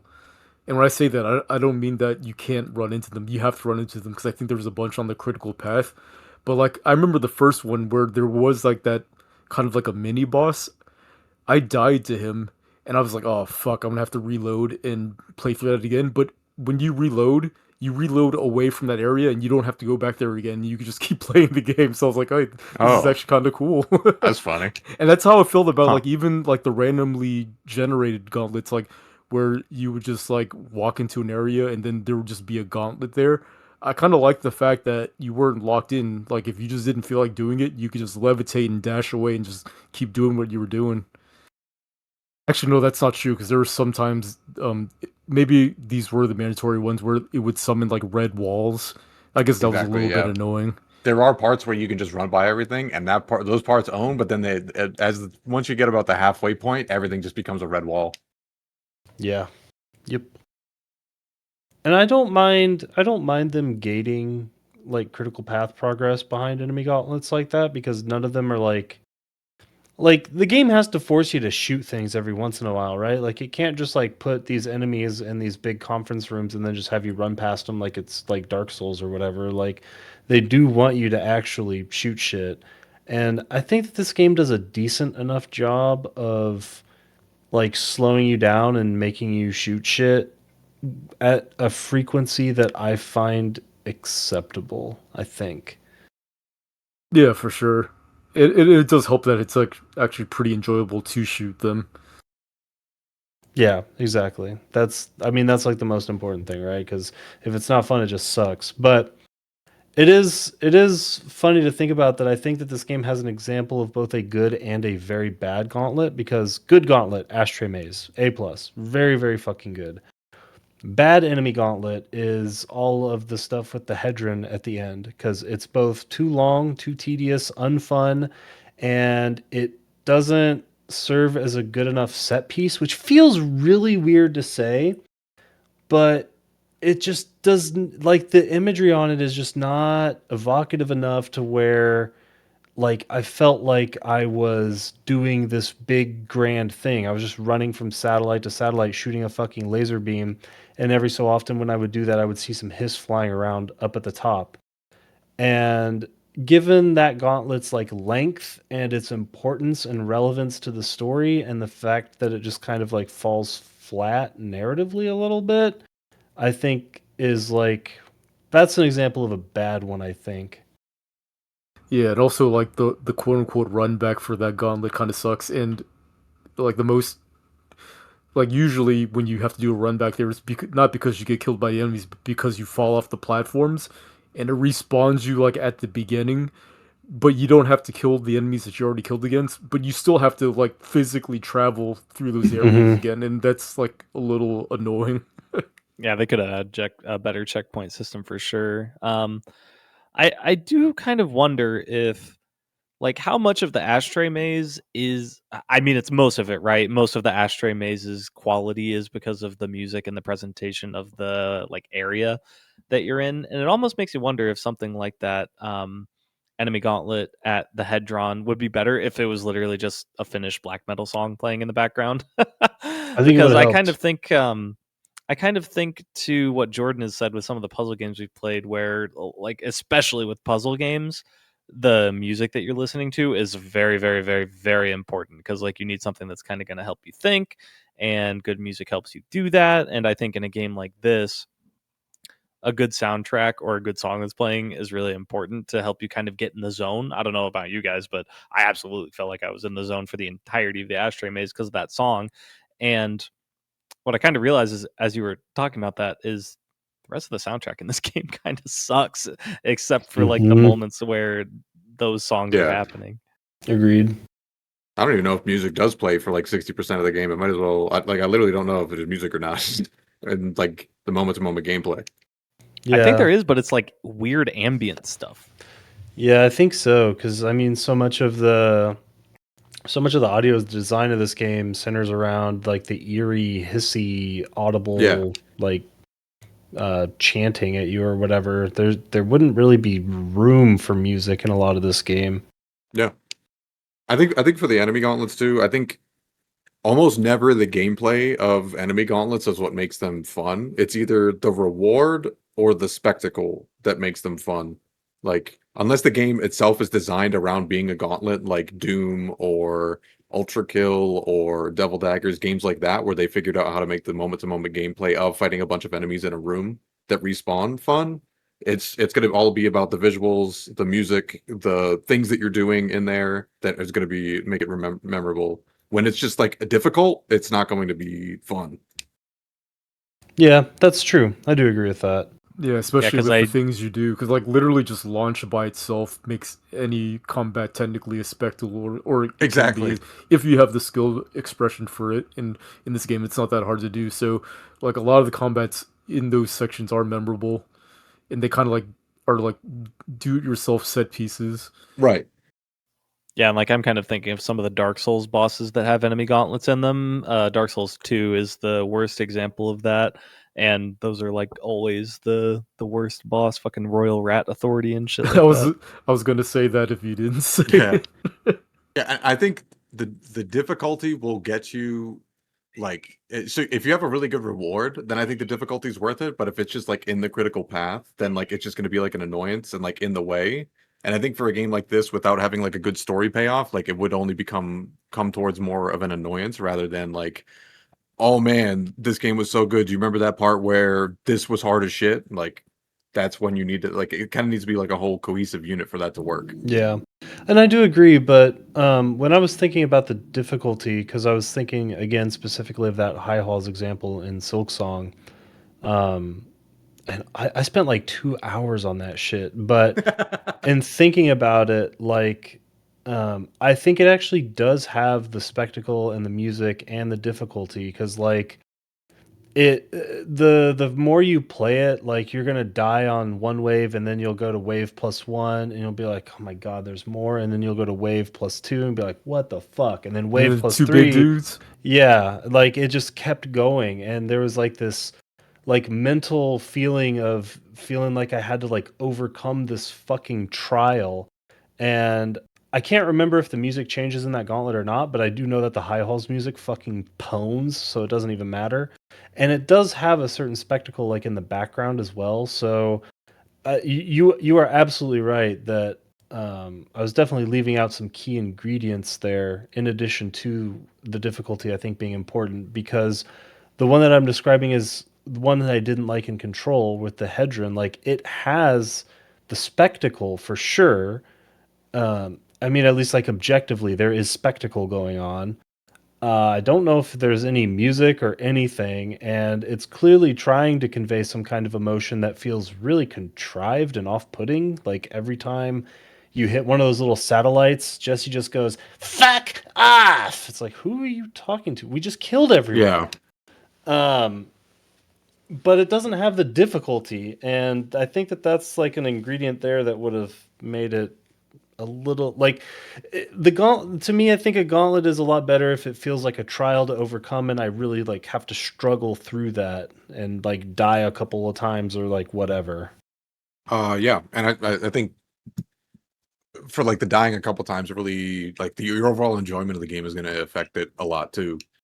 Because if you like the game, you're going to like that you died a little bit. And if you hate the game, you're going to hate that that got in your way of finishing the game. So Yeah, like I kind of go back to something like Expedition 33, where I was kind of a poop noob at that game, mostly because I was holding W, so I didn't get like over leveled. I didn't find a lot of like the pictos and stuff because I just wanted to experience the narrative. Sometimes that happens with me in JRPGs.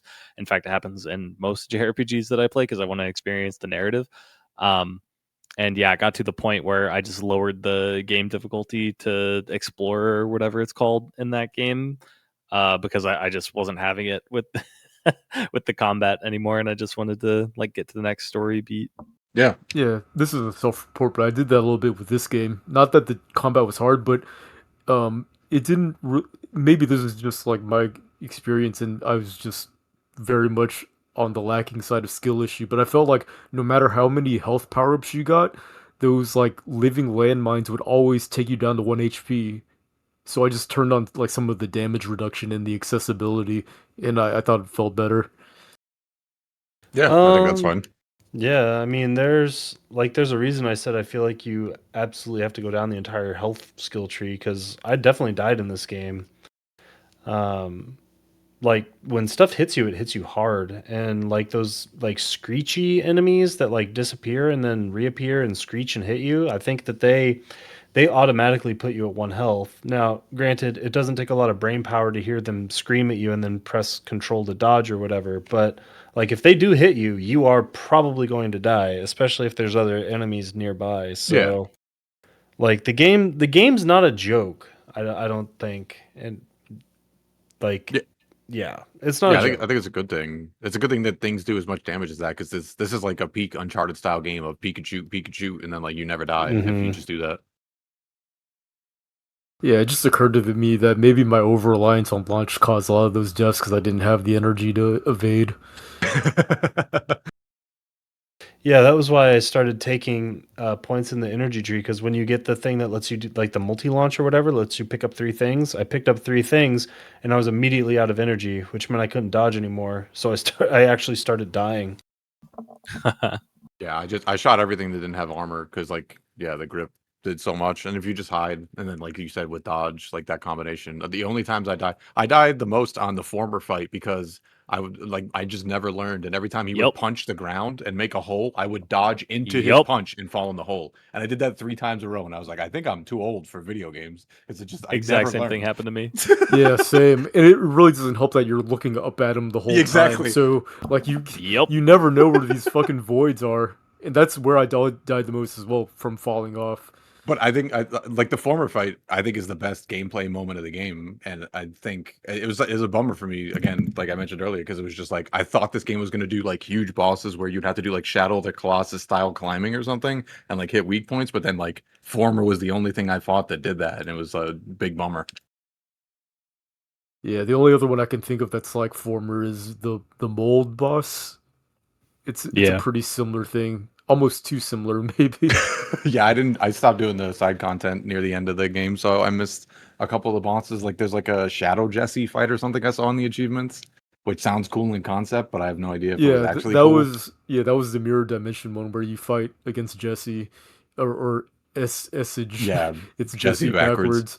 It I don't know if like it was it had the spectacle because you're fighting Jessie and Yeah, she yeah, has the yeah. same powers as you, but I do think that like the scope, like the literal like size of bosses like Former and the Mold boss put them on a different level than I agree. Reverse Jessie, where it just felt like you're Yeah. fighting Tomasi or the other guy that's just a human, basically. Yeah, and I mean, like that kind of style of fight can definitely have spectacle. Like shit on Ocarina of Time all you Yeah, want, as exactly. we do in here, but Dark Link is a spectacle. Exactly. Like you walk in the room and it's this big fucking lake with a single tree in the middle. There's nothing there. You go to the or you try to go through the exit, you can't. You turn around, Dark Link's right there. Like that's a really cool way of presenting that. Compared to this game, where it just feels like another enemy in a somewhat bland room, and yeah, Yeah. it's I would call that a miss. I mean, to me, I feel like Control should be a game that does all of these cool meta things that other games do, like edit your game files or stuff like that. And I think that that's where this game would have went bananas. But I think it got either they never even thought of that, or just like AAA won't allow you to do that. Yeah, because I think it's the AAA thing because I feel like they tried to get weird with it. Maybe not with like game system stuff, but like with the guided meditation scene. Like I think that stuff was really funny and like not AAA coded whatsoever. Sure. But it doesn't do stuff like that frequently enough, and it Yeah. doesn't quite go like to the moon hard enough. I think. Exactly. Yeah, I really did like side quests like that. Those were the ones I liked, the ones that were like more bespoke and creative. But it's still, even those felt like they were developed in silos, where like Oh yeah. each side quest was like a Remedy employee's like pet Exactly. project. I think you nailed it perfectly. And I think that's my issue with a lot of AAA games is because it feels like they don't have one cohesive start to finish vision. It's like, hey, this is what you need to do, you go do it. Hey, this is what you need to do, you go do it. Oh shit, we don't have time to make this blend together. Just fucking put it together and ship it. Like, and you just lose a lot of And magic. like my thing is that like that can be really cool. Like if it was just like straight up fucking like X-Files or Doctor Who or whatever, Exactly. and there's just like hundreds of these fucking things that you can find throughout the game, and it's just all this like random unique fucking mishmash Yeah. of experiences, that would be really cool. But I don't know, maybe like the AAA budget just didn't allow that to happen or something. So it just ends up giving that silo vibe. Yeah. Yeah, I do I agree. don't think budget is the right word. I just think it's the way that AAA games are developed. And Too that's many why cooks. Yeah. you see all of these like kind of these mid-sized developers like Sandfall and Ad Hoc, the guys who made Dispatch, like they say that the games that they make can't be made in AAA, and it's not because of a lack of money, it's because like you just can't get those decisions through. That's it. I think Remedy is like right at the right size where they have AAA budgets and they aren't afraid to get at least a little bit weird because all of their games are at least a little bit weird. Would they be better served leaning more into that weirdness? Absolutely, but they at least aren't like fully cucked. I think the Yeah, only AAA studio I want to agree with that on is Naughty Dog. Maybe Once Upon a Time, but I kind of think they're fully cooked. What's the last thing they made that was? Are you saying cooked or cucked? Cucked. Because I mean, Last of Us 2 is like the coolest AAA thing that has ever AAA'd, I I think. mean, only in its like ballsiness in terms of the narrative, but the game is boring as shit. Well, sure. But at least the narrative, fucking, I think I still give them endless kudos for how much of like a fuck you I'm doing this. Yeah, and I mean, yes, Last of Us 1 and 2 I do think are like pretty good examples of ballsy narratives, but this is also the same company that made 4 Uncharted games, which are like the least ballsy things on the planet.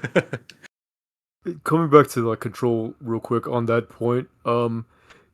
It's weird because they do have like that creative weirdness in that each of those like side projects or like side quests feel like little art projects that are like really cool, and also like every cutscene with Darling is like one of those like artsy side projects that it feels like a lot of like love went into, but they're so sparse and everything in between the Yeah. sparseness is that AAA slop. So Yeah. it feels like they're like complete. They were made by completely different people, like each part.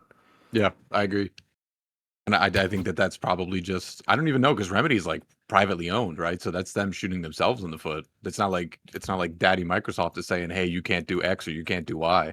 Yeah, and that's why like it makes me think of like FBC Firebreak and how much like there was someone there that just really wanted that live Yeah. service game because it felt like they were experimenting with that kind of stuff in this game, and I think to its detriment. Yeah. I mean, yeah, those timed quest things, like you said earlier, the control daily combat is hilarious. Like, it's so like, what the fuck? Who gives a shit? And I think a system like that can work, and it could be interesting, but instead it just felt like shoehorned and weird. Do you guys have any other like main topic stuff before we do some meta questions? No matter how I feel a certain way about the narrative of this game, we'll always have Ati. Yeah. If I could have a coworker that I never actually had to work with, I would want it to be Ati. That you just saw, excuse me, every day when you walk in, kind of like Yeah. like a front desk assistant where you're just like, hey, what's Yeah. up? Yeah. Like someone I would have to interact with every day, but like not ask any questions about them. Like the janitor. Yeah. Exactly. I think everything with Ati was masterful. He was one of those art projects that got to like kind of not really even live in the main game because like when you first went to the janitor's office and and he gave you those assignments, I was hoping that that would be like the bulk of That'd be the sick. live service content. Not Yeah. that it was Yes, good, me but too. not that it was good. Like those side quests still sucked ass, but it was related to Ati. But like then all that was left were the side quests, and he's just never at his office again. That was kind of a bummer. Yeah. Listen. Earlier we were talking about how spectacle and reward is important for side content.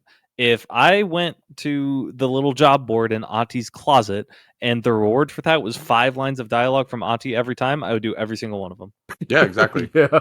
You feel And like you wouldn't want to let him down or something? Like, yeah, that's perfect inspiration for the player to want to engage with that content besides the content itself. so the thing about Ati is that he is the one part of this game that I think actually absolutely nails 100% the like ideal vibe of SCP stuff. Because I talked about how like the best SCP stuff is going to give you 80% of the info and then leave 20% to your imagination. That is exactly what Ati does, which is why I think he works so well. Yeah, and it's so weird because like he is like very SCP coded, but none of anything to do with him really has to do with any of his like redacted documents that SCP is so known for. It's just him. He's just like the manifestation of their like collective imagination. I think this game is kind of missing like a really big hook twist. Like, so when Ben said that Ati is on the dictator list and then he becomes the dictator, like I always thought that Ati was going to be like the actual director and like that was going to happen, and then something like that never did. So like the game literally has like no reason to exist on like a narrative level whatsoever. Because like I kind of think what we he said. I think he is co-director because the first time you walk in the building he's like, "Oh, you're my new assistant." And I think that that is very literal. But he's I not think like he's supposed to be like I think it's supposed to be like the human emissary of the board. I think that's what he's supposed to be. But Yeah, I'm saying more like he's now the bad guy and he's the one hiding Dylan behind. Like, not him, but it's missing something like that, right? Of like some twist, some oh shit, some big reveal that it never has. It doesn't have good resolution in the narrative because it's literally unresolved even through the entirety of the game. And so like I the game think just kind of exists.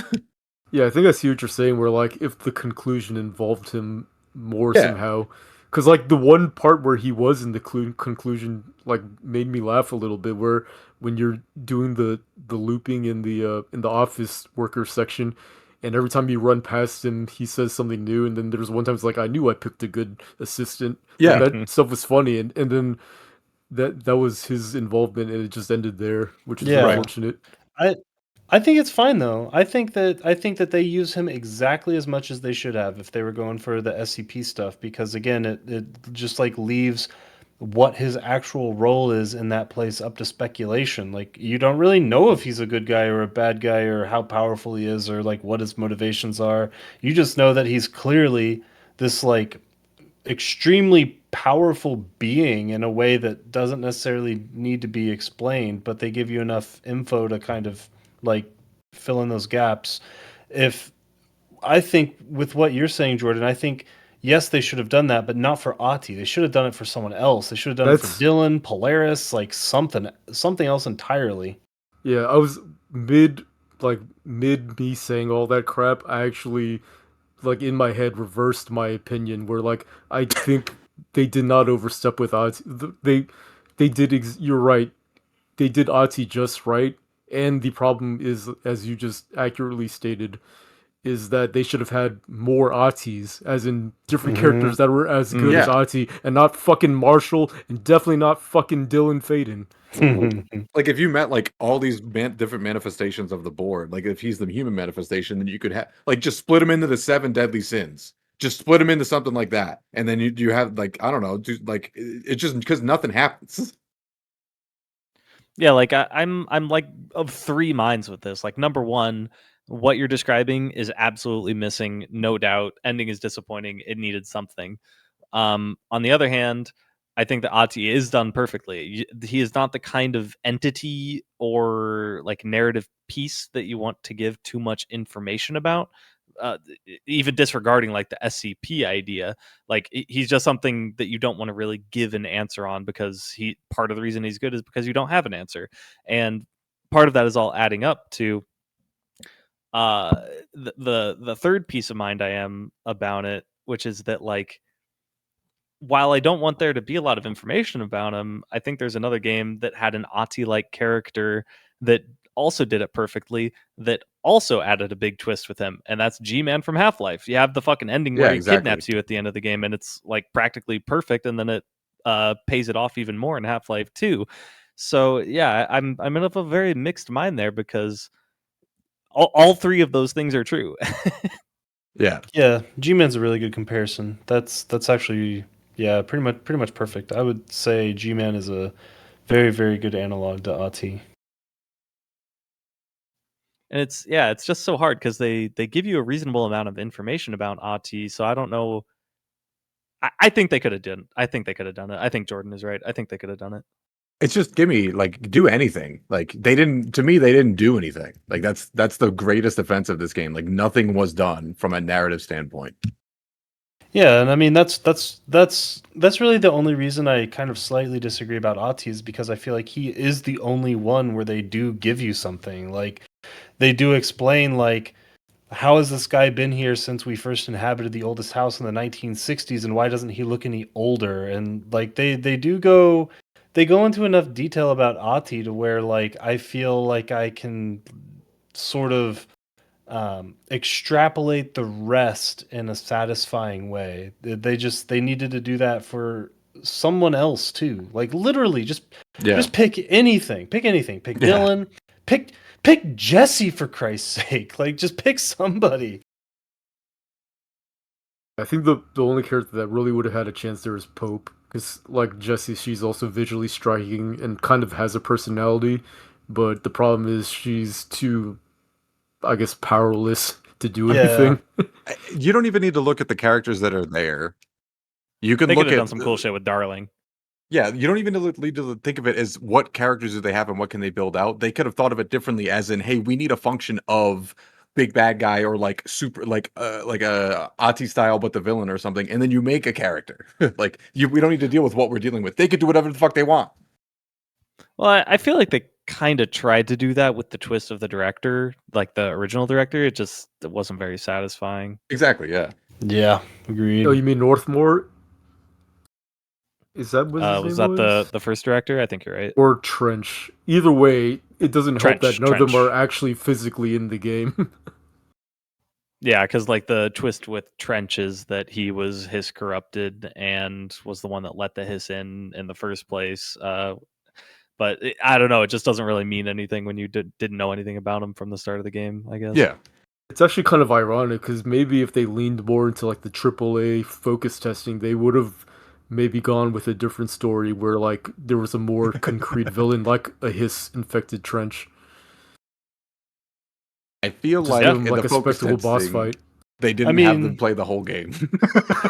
I mean, their compromise there is that you instead of a hiss infected trench, you just get a hiss infected dial in, right? Like that's Yeah, sort of the whole thing. But then how would you get Control Resident where you get to play as him? Yeah, I mean, I'm not defending the decision because I think that sucks. But they did technically have a hiss infected big Yeah, I bad see what evil you're saying. guy. Yeah, they had someone to take that spot, but then they decided to go with. I don't know if they thought it was like an artistic ending, but it was more of a do nothing ending. Yeah, Yeah, replace the R with a U. nice. Yeah, and it sucks too because like Dylan has a line that I do like where he's just like, I like saying the his stuff. Like when you first meeting him, and I was like, oh, that's kind of cool. And then like the character just got worse and worse and worse the more you interacted with him. I think some of that is the performance. I think his performance is really bad, Very really bad. bad. Like it borders Chaos Wars for me. Yeah, yeah. Again, I think Chaos Wars is good. It's so bad it's good. Yeah, I Chaos don't Wars know. is something I can laugh at. Like, fucking Dooley Faden is something Yeah, I yeah, was just exactly. like, I felt Cringe. nothing for. It's Yeah. so weird because I feel like he was performed maybe a little too perfectly, in that he was meant to be like extremely unlikable. And like one Yeah, of but one of then the if I'm trying to things, save him, I don't want to fucking save him. You can't do that. yeah, I think like another thing for me too with him is like I don't. It's hard for me to derive how I really feel about his performance because I don't know if it's that the performance doesn't match the appearance of the actual character model or vice versa. But I don't know why they made him look like fucking Private Pile from Full Metal Jacket. He just But looks like a thumb. He just looks like Definitely a looks Yeah. Private thumb. Pile. Private Pile's a good one, dude. Fucking use You Private Dylan from guys, now on. you guys have no idea how long I've been holding on to this.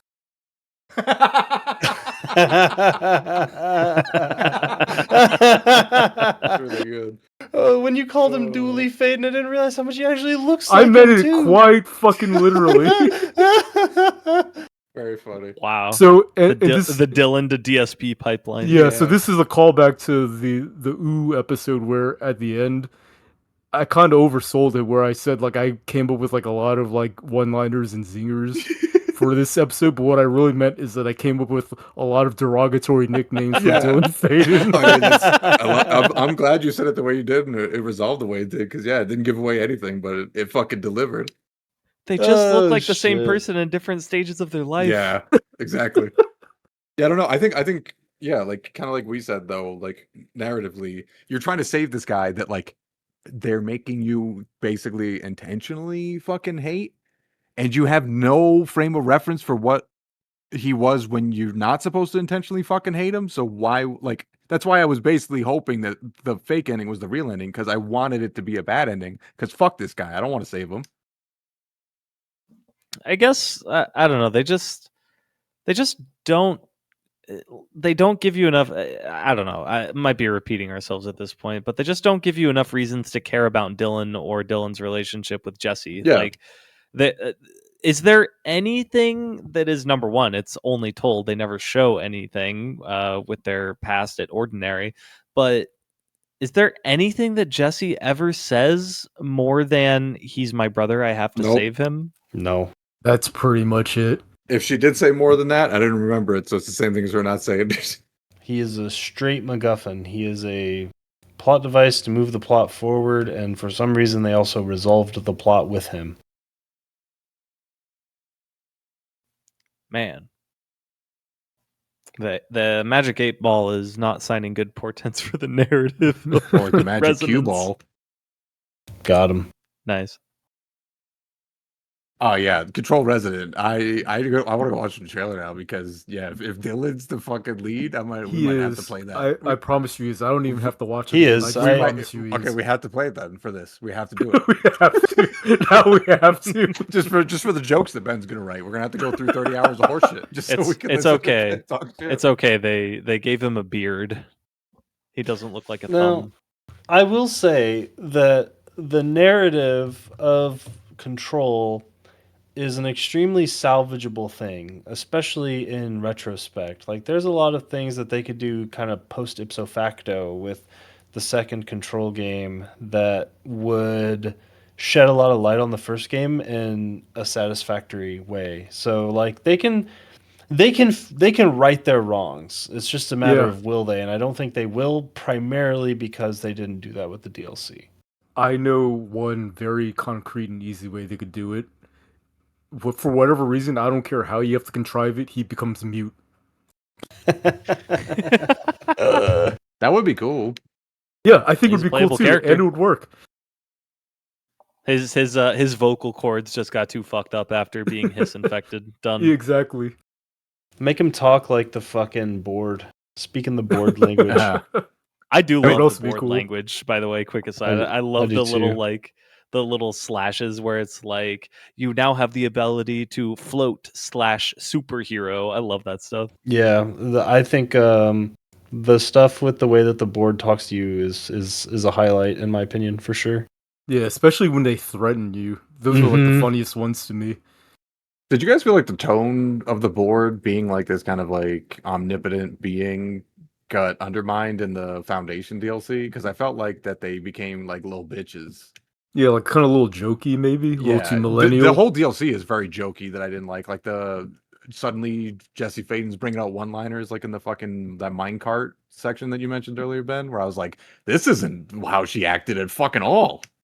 It kind of was though. I mean, I'm not defending it. I'm just saying like she comes out of the ashtray maze, this crazy geometric fuck off, what the hell just happened, and goes, that was awesome. But I think that was more like what Seth said of that's the developers talking to the player. Like that did not feel like Jesse in the character. Yes, agreed, but that is still Jesse saying a one-liner.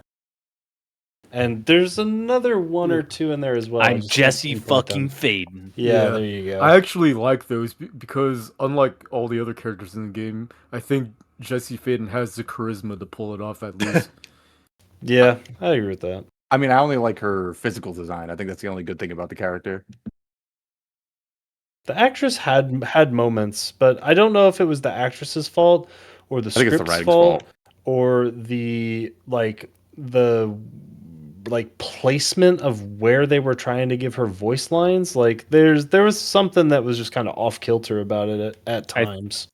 I think it's a little bit of all of the above. I actually think the voice actress did a pretty good job. I agree. But I think that I watched this interview from her, and apparently they completely redid the opening sequence voice lines after recording the rest of the game because who the character was just changed after doing everything else. Like Huh. you know, like voice actors kind of get a better understanding, just like an actor, the more time they spend with a character. Interesting. And so to me, it kind of feels like an issue with the script or the way she's written, where it just wasn't consistent moment to moment, is my understanding.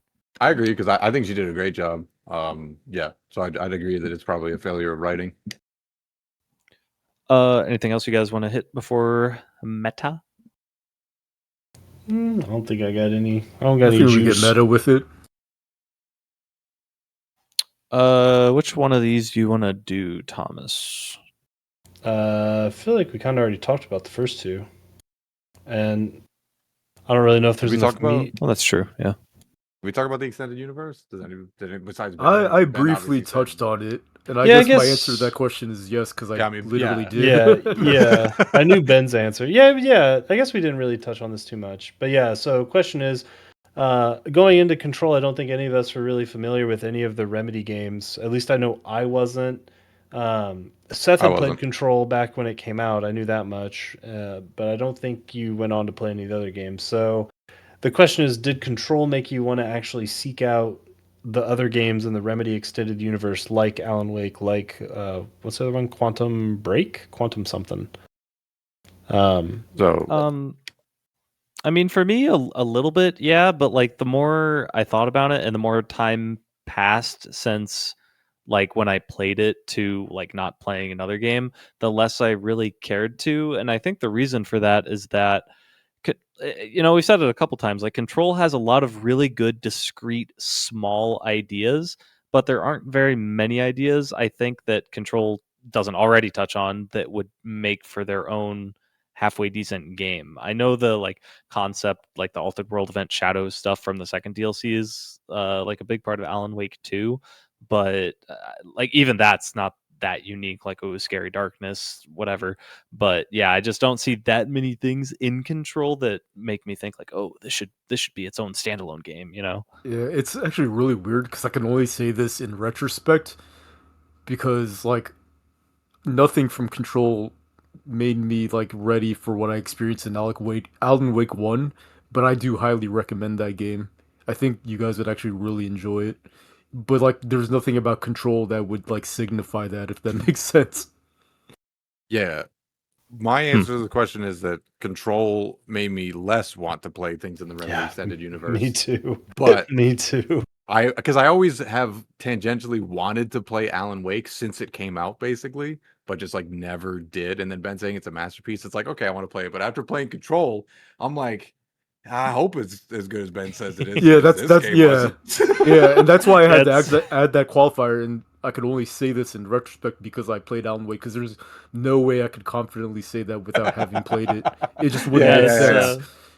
It's kind of like what I said in Discord too. Like after playing the second Control DLC, I came out knowing Yeah. less about Alan Wake than I did before.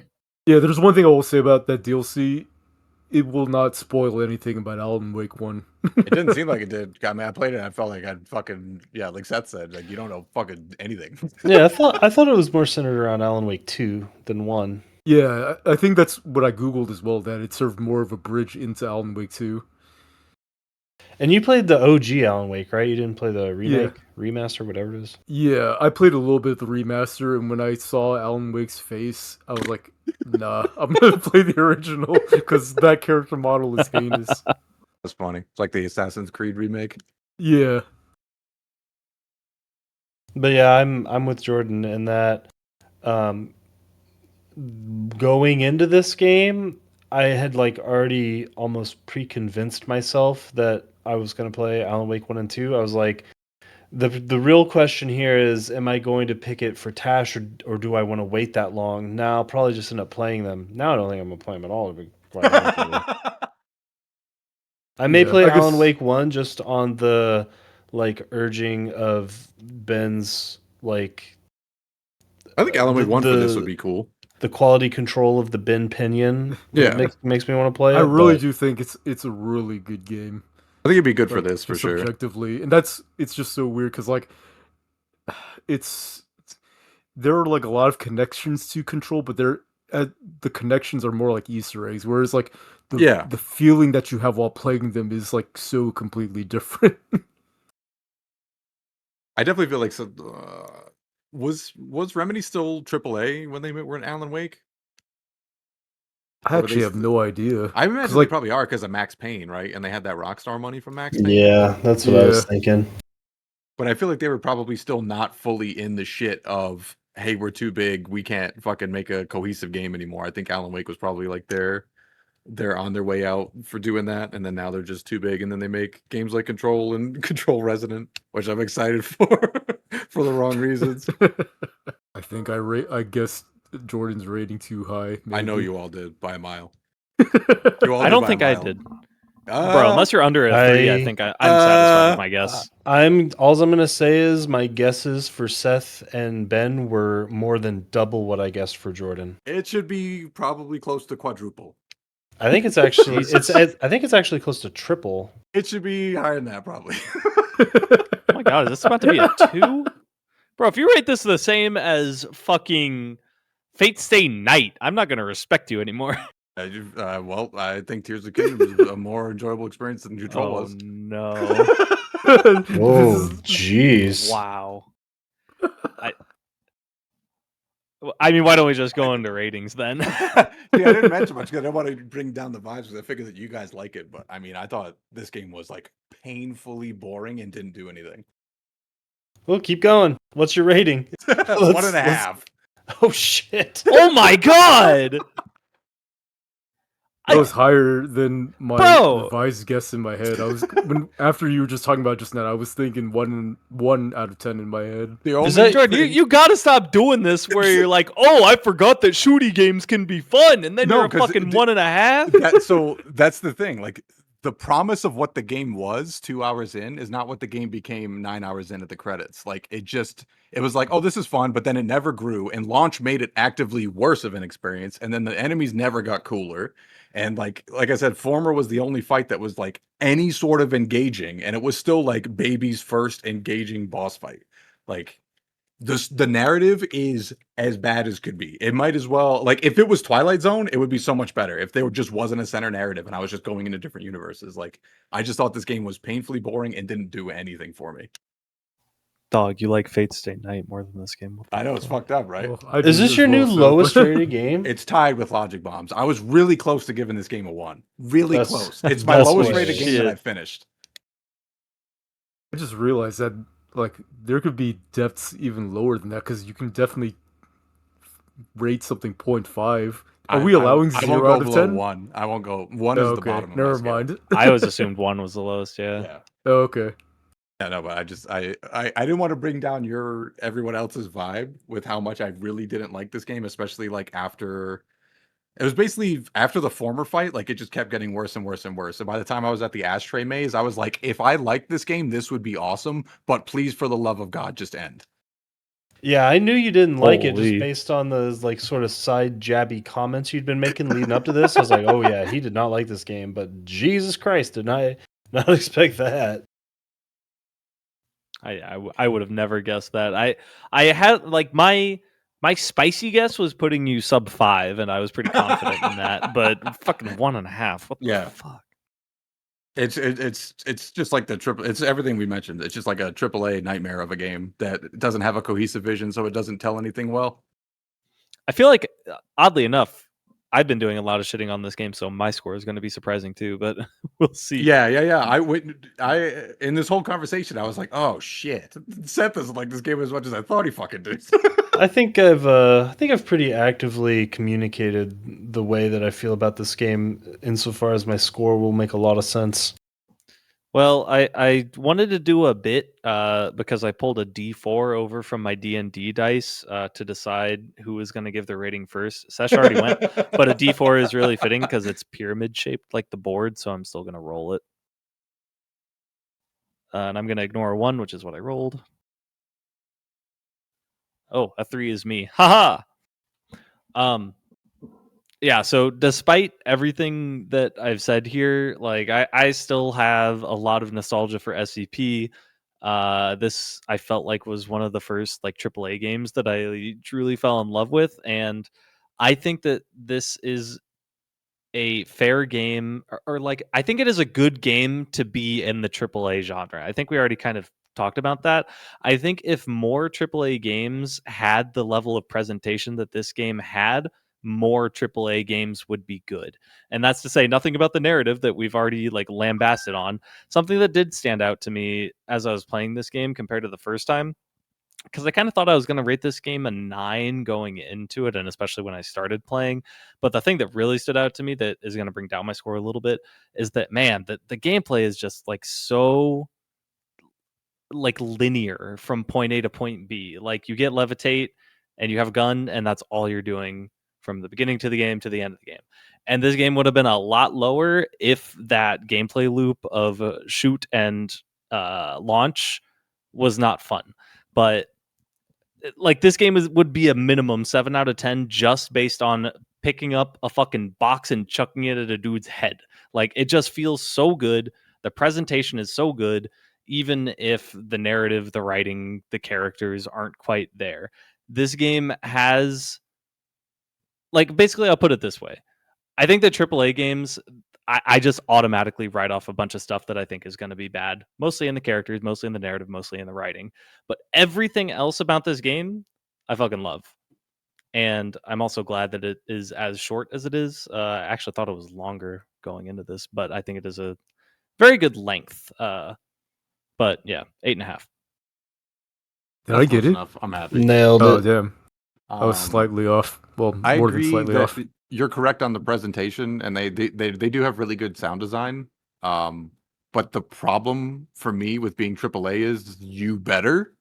So that's why to me it's not as good as if it was like if it was a 4-person team and like they made their own sound effects, I'd poop in my pants. But if you tell me a company like Remedy did it, I'd be like, yeah, they fucking better have. Yeah, for sure. To be I clear, get that.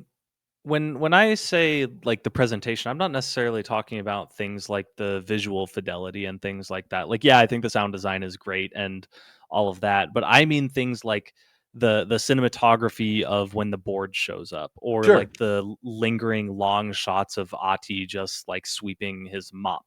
Like, I think that stuff is really cool, and I wish more games were weird like that. Yeah. I mean, I definitely agree. I stick with what I said though, because like 1,000 X Resist, when 1,000 X Resist does it, it's like holy shit, this is fucking awesome. But when this guy shit does it, it's like they could have just hired fucking Guillermo del Toro to do the fucking shit. So that's why, like for me, like it doesn't hit the same when a big company does it as when a small company does it. Yeah, I definitely always have for Tash graded on a curve when considering like solo dev versus small team versus AAA. Yeah, like to everything Seth said, like the game definitely has like great presentation and like great sound and like all of that. Like all of that is 100% valid, and I agree with that. But it fucking better.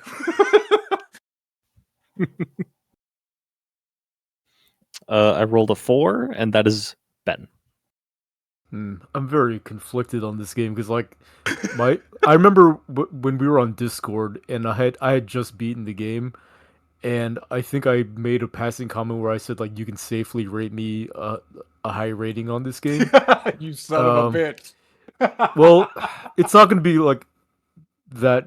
It's not gonna be like that downgraded, but like as got away from the game further, it was kind of like you, Jordan, and Who's Lila, where it got lower Sure. every Oh, time of I thought course. about it, and it's just like there are a lot of cool things in this game that I like a lot, and then there's just a lot that we've already touched on that I heavily dislike. So I think I'm just gonna land on a 7.5 out of 10. Nice. Fuck. Whereas, like, I remember, and I think I Ah, was riding shit. off the high of Ati, where I did, like, I was thinking, like, 9 out of 10 in my head because of the ashtray maze. It was so recent in my brain, you know what I mean? Yeah. But then, like, after I stopped playing for a couple of days, I just kept thinking about the game, and I was just like, Yeah. man, that gameplay loop, especially everything related to like leveling up and your gears your like the gear system, I was just like, oh my god. Yeah. I just don't really ever want to see these things in games ever. Yeah, no, that makes sense. I had you as an 8 originally, but then like I only submitted you because I was like thinking about shit, and then I just clicked the wrong button, and then when I went back, I was like, he's not gonna be that low. Then I went up, and now I'm pissed about it. Yeah, it's a shame because I Fucking don't want to rate it that low because like it's so like because after I've played like the other games in the Remedy connected universe, like I maybe I got a different impression than you guys, but there is a lot of creativity going on in that Remedy building. But like, it's I don't know. It's just like in such small pockets. Yeah, Sam Lake needs to get bored and go make his own company, and then I think we would see sick shit again. Yeah, and it's like with this game specifically, I don't think that this game struggles, or any Remedy game, at least insofar as I'm like kind of tangentially aware of them. I don't think any of them struggle with a lack of creativity. It's just like Yeah, it's the way that they point those vectors, and it seems like the problem with Control was that they almost intentionally muted their creativity, which was like a real letdown. Yeah, it does feel ironically kind of contained in yeah. that way. But Thomas, you're up next if you want to continue. Similarly to Ben, this game was very difficult for me to wrap my head around and rate, to be honest. Like, if this game, like for me anyway, was not actually very fun to play, this almost certainly would have been the lowest score I ever gave a game. But it's really hard for me to deny that the gunplay and combat elements actually are really fucking enjoyable and satisfying, even if the game loop surrounding them, not so much. But it's really hard for me to say no to the visceral satisfaction of picking up 3 forklifts with my mind juice and then hucking them across the room and exploding a bunch of goons. Like, That shit to me never got old. But the other thing I can't ignore is how like insanely thin the narrative is for this game. And the frustrating thing is that I knew going into it would be thin, because the one thing I knew about it going into it was that it was very heavily inspired by SCP, which, as we've kind of discussed ad infinitum, is its calling card is basically having parts of it shaved away. But like you with SCP, it's like you shave the head, but you leave the mohawk. This game just fucking shaved everything down to Dylan's bald fucking head.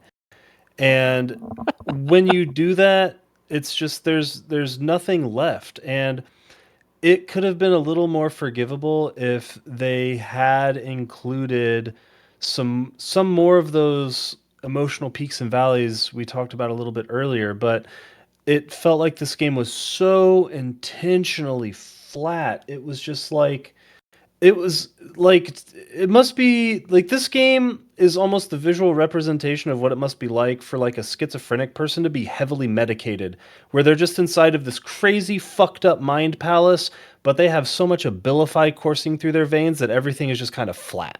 And that is the sense that I get from this game, is that everything was intentional in the way that they portrayed it, that they wrote it, that they directed it. It's just that intentionality did not jive at all with what I was hoping to get out of this game. But Ati is awesome. The gunplay was very fun. Levitate was a lot of fun. We didn't really discuss like the powers and stuff too much, but I did actually really like pressing all of those buttons other than shield, which I don't think I ever pressed a single time other than accidentally. So like, even though the narrative, the plot, the setting like really falls flat on its face, which is probably a very egregious thing for a game that is clearly like top down designed to do.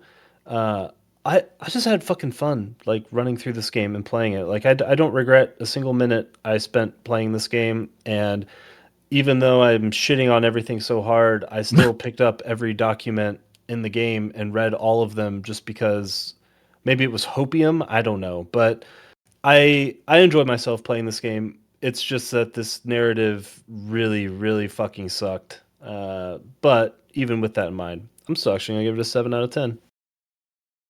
Oh shit, you were way higher than I thought. Actually, I guess No, way I higher is nailed one it. point. Nice job, man. And while you were saying that, like, it made me realize another reason why I had to lower my score is because was also grading on a curve, but this was a different curve, because the curve I'm thinking of is when after I played Alan Wake, I kind of saw like what these guys were capable of, and then I looked back at Control and I was like, that was not the same thing as Alan Wake in terms of quality. Hmm. Yeah, it'll be interesting to go back and play Alan Wake, because the only other Remedy games I'm familiar with are fucking Max Payne. I do like Max Payne Max games, Payne was actually. sick. Yeah, I like those You are games a making a lot. good. You're making a good sell for Alan Wake. Maybe I'll go back and play it if we don't do it for Tash. We should probably just do it for this at some point. I think it sounds like a good idea. Kind of How sounds long like was it, Ben? Uh, It's like 15, 18 hours or something, isn't let me it? check my playtime. It's that long, and Ben fucking boot camped that shit in a day? I will think- say that if you are interested at all playing it, you should buy it pretty soon, because I think it's still on sale. Yeah, It it's might like a, not be it's because like the sale a just ended. Oh, never mind. Just 11 already hours. tracker that shit. But Long yeah, to beat says 11 hours. my playtime is 8.8 hours. Damn. okay. That's not too bad. That's pretty good, yeah. Well, hell yeah. That was Control. Next week, I believe Thomas picked Ball X Pit. Is that correct? I think I picked that. That sounds right. Well, I have finished it. I believe Ben has as well, Yeah, because, getting a and little bit ahead of schedule. I think that game's fucking crazy. I am so giddy about that game.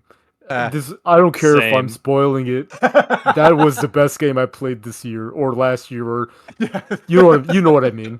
Recently, it's the In a best game while. I played. Yeah. I played like Yeah, I played like an hour of it last week, and I could already tell I was gonna have a blast with this game. I thought I was gonna fucking hate it for after like the first hour ish. like especially some of the meta progression stuff. But yeah, that game is fucking wild. I can't wait to talk about it. Oh man, I don't know if we want to like end the recording or not, but every time I think about Ball X-Pit, I just want to shit on Megabonk for even thinking that's in the same realm. Did you play Mega Block? Yeah. Buddy. Let's leave some of that for next week. Thank you for listening. Bye.